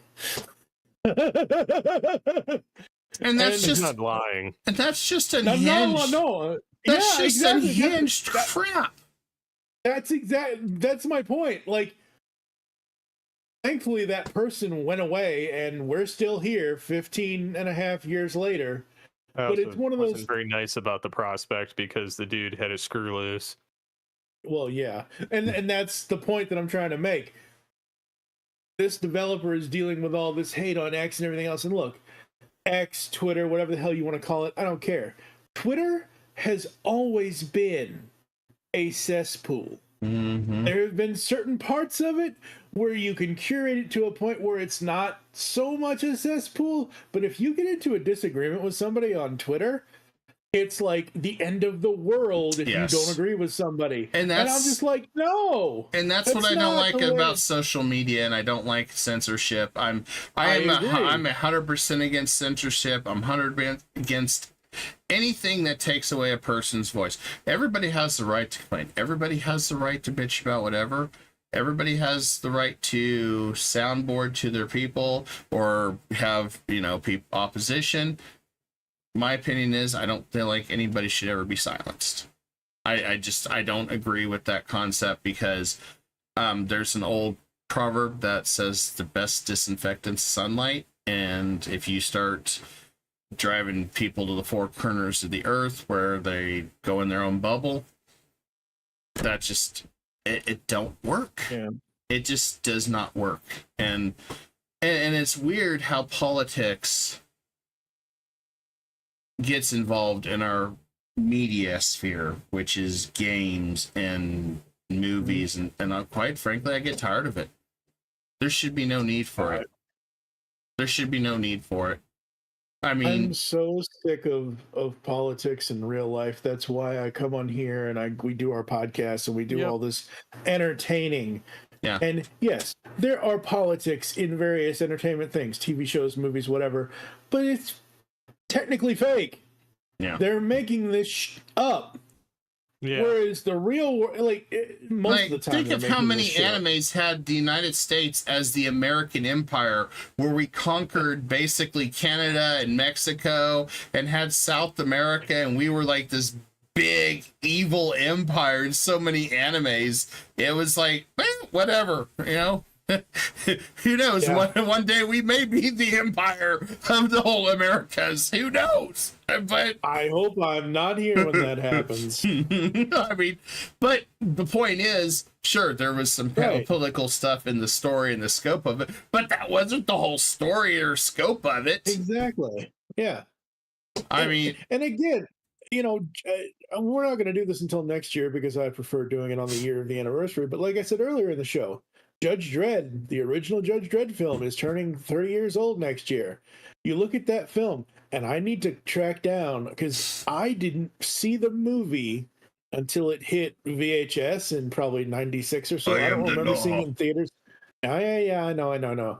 But for me, I read the movie novelization of Judge Dredd before I saw the movie. The movie novelization added so much more context to what that movie is. Yeah. And that was cool. But in Judge Dredd, they have this law, that law, blah, blah, blah. I am the law, all this, all that, whatever else. And it was a weird societal film that had politics in it, but it was politics that were made up for the story. It wasn't... Or look at X-Men. Look at humans versus mutants. That was the whole big scope of it, is trying to bring humanity with mutants together where they could coexist. That's literally the whole foundation of it. And yes, you could take political aspects of that if you put it together with real world. But guess what? It was still a good story, and it wasn't in your face. It wasn't threatening you. It wasn't threatening your way of life. It was just a show. So there's they started, is it Uncanny or is it just X-Men? No, it is So they have a new Uncanny X-Men #1 out. It's actually, I think the second issue's coming out, but it's being written by Gail Simone. Gail Simone is an amazing writer. She wrote on Batgirl when DC did the New 52. I love her writing. I was thinking, I've heard that name before. I was like... Yep. Well, she's got the Uncanny X-Men now at Marvel, and I've read the first issue, and I can't wait to read the second one and more. And the X-Men, you're right, it has its own way of approaching politics without it being real world politics kind of stuff. I mean, yes. Say, Steve? Go ahead, Steve. No, I was just going, I mean, think of it. A lot of stories still have a beginning of stuff that's happened in our life, stuff that's happened in the world, history, and you adapt it. I mean, you could literally build a story based on space Mongols, basically Genghis Khan type era, where they fly from planet to planet, conquering planets. You could do something like that. You still using that aspect from something that happened in 1206 AD. I mean, and there's nothing wrong with that. As long as the story's good, as long as everything flows together, who cares? And that's what we're missing on all this stuff. And it goes back to the game developers and everything. There's no reason for people to not take what they envision and put it together, as long as they realize that you have to focus on the large scope of the audience. If every time you hear the keyword for a game or movie, modern audience, it's going to fail. Because they have no idea what the modern audience is, because they have no idea what they're selling. What is the modern audience? What is a modern audience? I mean, that's the thing that I still have not figured out. What is the modern audience? So between you and I, we don't have kids. Steve has 2 kids. Okay. I assume, because I know Steve and I've known him for, like I said, 15 and a half, 16 years, I know the way he's been raising his kids. I know the way he wants to raise his kids and what he does not allow his children to watch or listen to or he's a good parent, essentially, kind of thing. Like, but yeah, what the is a modern audience? Because I don't know. So Like, does that mean okay, that means Gen Z or millennials, Gen X, boomers? Okay, we're not supposed to play these games, watch this stuff. I mean, is it for Gen Alpha? I think that's the next one after Z or something. I mean, what is it? Probably. What is the mark? I think my kids' generation, honestly, I don't let them watch pretty much anything modern. Like, but what is, I mean, when they say it's modern, it's like, but who are you selling it to? That's why your toys aren't doing well. Modern. That's what, yeah. They're selling it to themselves. Yeah. It's a story that they want to see happen that nobody else wants, but because they're not talented enough to create their own universe, they have to ruin somebody else's. And see, they're writing fan fiction that nobody wants. And I agree with you on that, Steve. That's the only thing. Every time they say that, that's what I get is like, okay, this movie's torched. This game is means done. It's going to be horse crap, and it's not worth because the time of day. You just Why ignored do you think literally Rotten everybody. Tomatoes is taking out like the reviews. Yeah. Yeah, because they're trying to cover up when something gets torpedoed. And it's like Acolyte. That, you know, I can't even believe they got 70,000 petitioners, but I guess probably could be bots too, but trying to bring it back. But it's like 70,000 out of how many millions that they need to get any money back, considering the lost 180 million. It wasn't that good. The viewerships, okay, so down. You have 70,000 out of, let's say, 2 million people watching it, and they decided not to watch it. That's not even 10%. That's not even something like that. Yeah, something like that. It's like, and the funny thing about Acolyte is I don't know where all these petitioners that want a second season of the show. I don't know where the show could go. I don't because again, I don't know what they're gonna write to make better season. And I'm not saying the first and hopefully only season was good. What I'm saying is where that story went and where it ending on Yoda showing up. What's next? Is Yoda gonna train these twins? Oh, that's the other thing. I think I mentioned this. Yeah, when I did the spoiler alert 1, 2, 3, 4, but they're the same person. The twin girls are the same person. They were just divided in half, kind of thing. And I looked at that and I rolled my eyes and I'm like, oh, that's what they're doing with okay. So I don't know. One point they're gonna go fusion and they're like Dragon Ball Z and fuse together.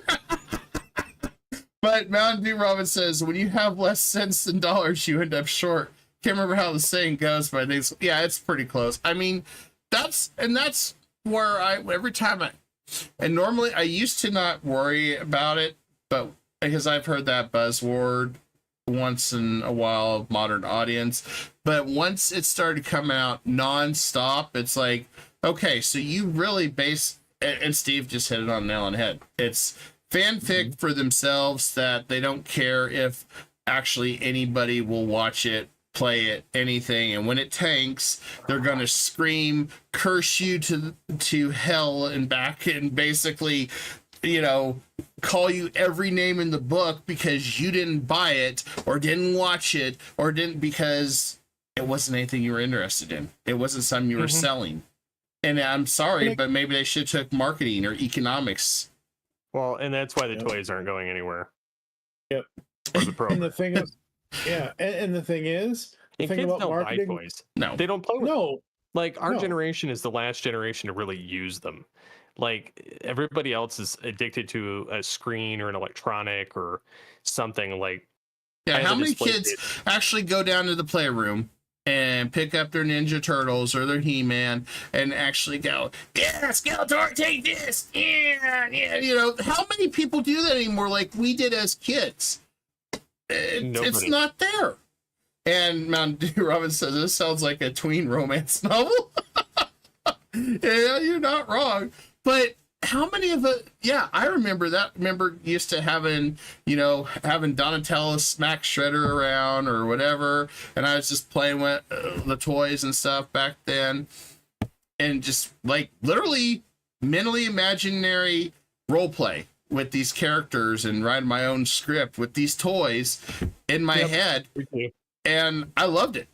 I miss that stuff. Hell, I miss that years. God, I miss being 12 again and 13 and 14. I used to do that with my kids, like basically play out a scenario and just have fun with playing with old action figures and kind of seeing how it goes and letting the kids kind of hang out, play with some of the stuff, and then they hit a phase where they just didn't care about toys. Well, that and the toys are so expensive too, Steve. Well, they're expensive, but my kids even realize that they're crap because they break. Yeah. And they're like, I don't want to spend my money on something that's going to break because they get such, limited income, and it's just not worth it to them. And so they'll play with anything, like, for the most part, but the most we'll get out of them is 3 days. 3 days is all they care about something they buy, and then after that, it's old news. Doesn't matter. Whereas I remember used to paying $3, $2, depending on if it was on clearance or whatever, for that He-Man action figure or the Teenage Mutant Ninja Turtles back then. Dude, I think some were like $6, but that was... Yeah, but so here's the funny thing. Back in 88, when the TMNT line started, because it didn't start until 88, even though the cartoon started in 87, I remember going into a store called Benny's up in New England. I got all 4 Turtles, Splinter, April, and Shredder for $5 each. That sounds about right, because Kmart... We had a Kmart nearby, and a lot of the times, or we had a KB Toys, which that's an old store. I don't even know if they're in existence anymore. No, they're not. They're gone. Yeah, it's crazy. But I remember getting those toys and collecting them all as kids and playing with them. I mean, and the only time they ever broke was there was one time the dog went down the stairs, ate my Donatello, and ate my Bug Eyes Hordak character, the one that had the eyes that bulged out of its head. Montana. Yeah, and ate one of the eyes, so I had to replace both of those. But other than that, they didn't break back then. I mean, no, because they had better quality plastic. Yeah. Yep. And the plastic they use nowadays is crap. It is crap. And Mountain Dew says Kamea parts. Yeah, so I mean, yeah, they don't use the good stuff anymore for toys, and you're paying more for less, basically.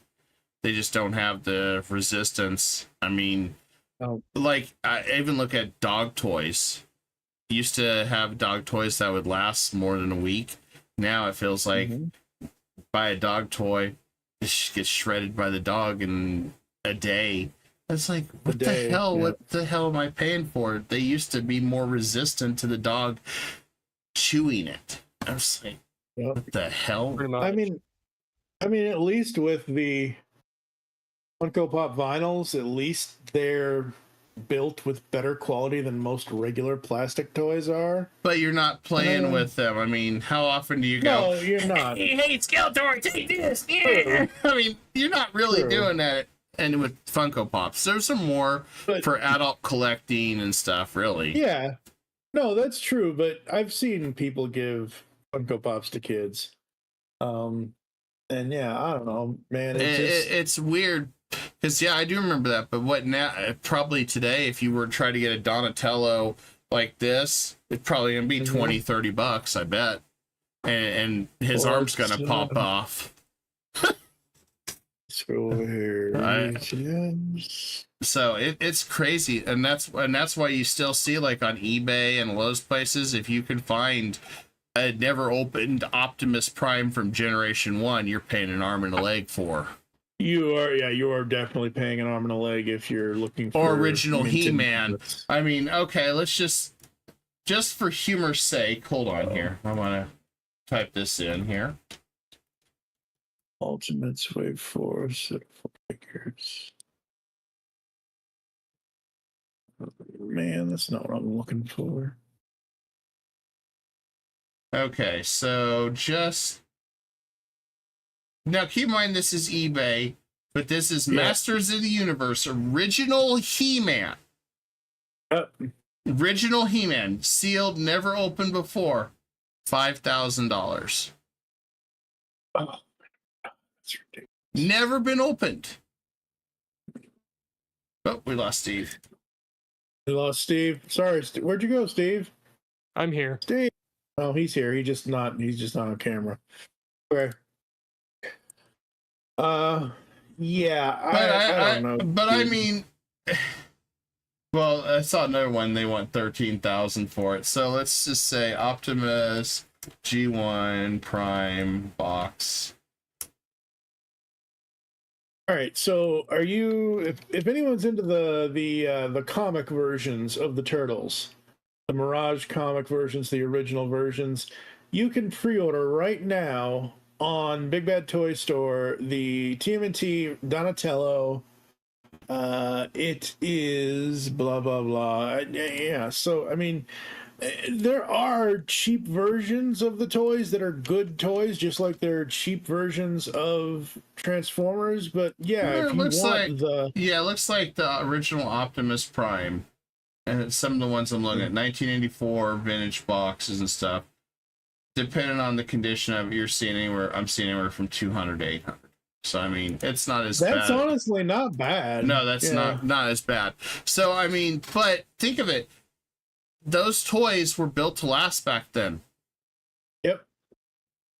I mean, Steve has an amazing collection of action figures from Beast Wars and I think Power Rangers that he's been redoing because they had the paint jobs incorrect and stuff, and he's been working hard on that, and that's really the only way you can do it. But those aren't some you're going to play with. Those are just some you're going to put in a shelf or display because, if your kids have them, they're going to break the arms in 5 seconds. Mm-hmm. So it's interesting. Mm-hmm. But we did have a 2.5 hour stream tonight, which I knew we were going to. That's kind of I knew we were going to once Steve came in here. Yeah, that's how it works here. So we are going to go ahead and get ready to stop, guys, because it is getting late.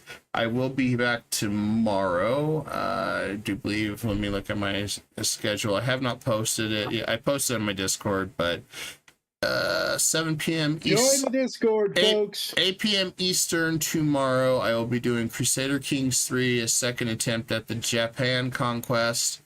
And then looks like September 11th, Wednesday, 8 p.m. Eastern, I will be doing 7 Days to Die, the Horde Roulette that me and Brad were doing.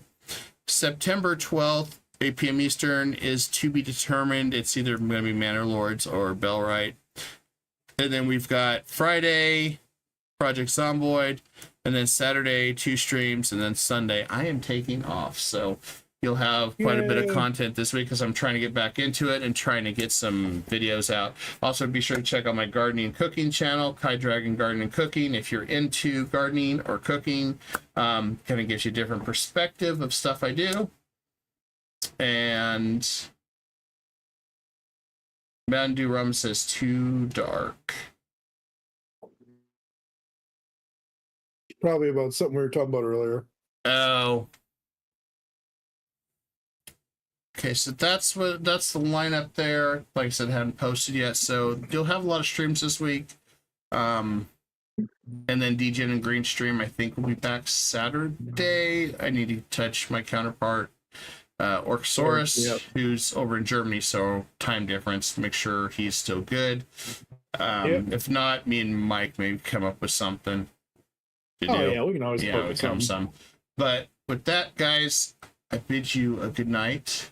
Thank you for hanging out with us tonight, and it's been a lot of fun.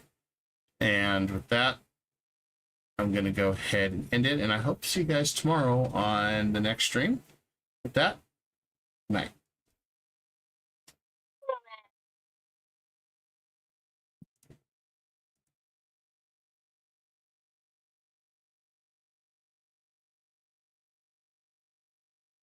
Just waiting for it to. Yep.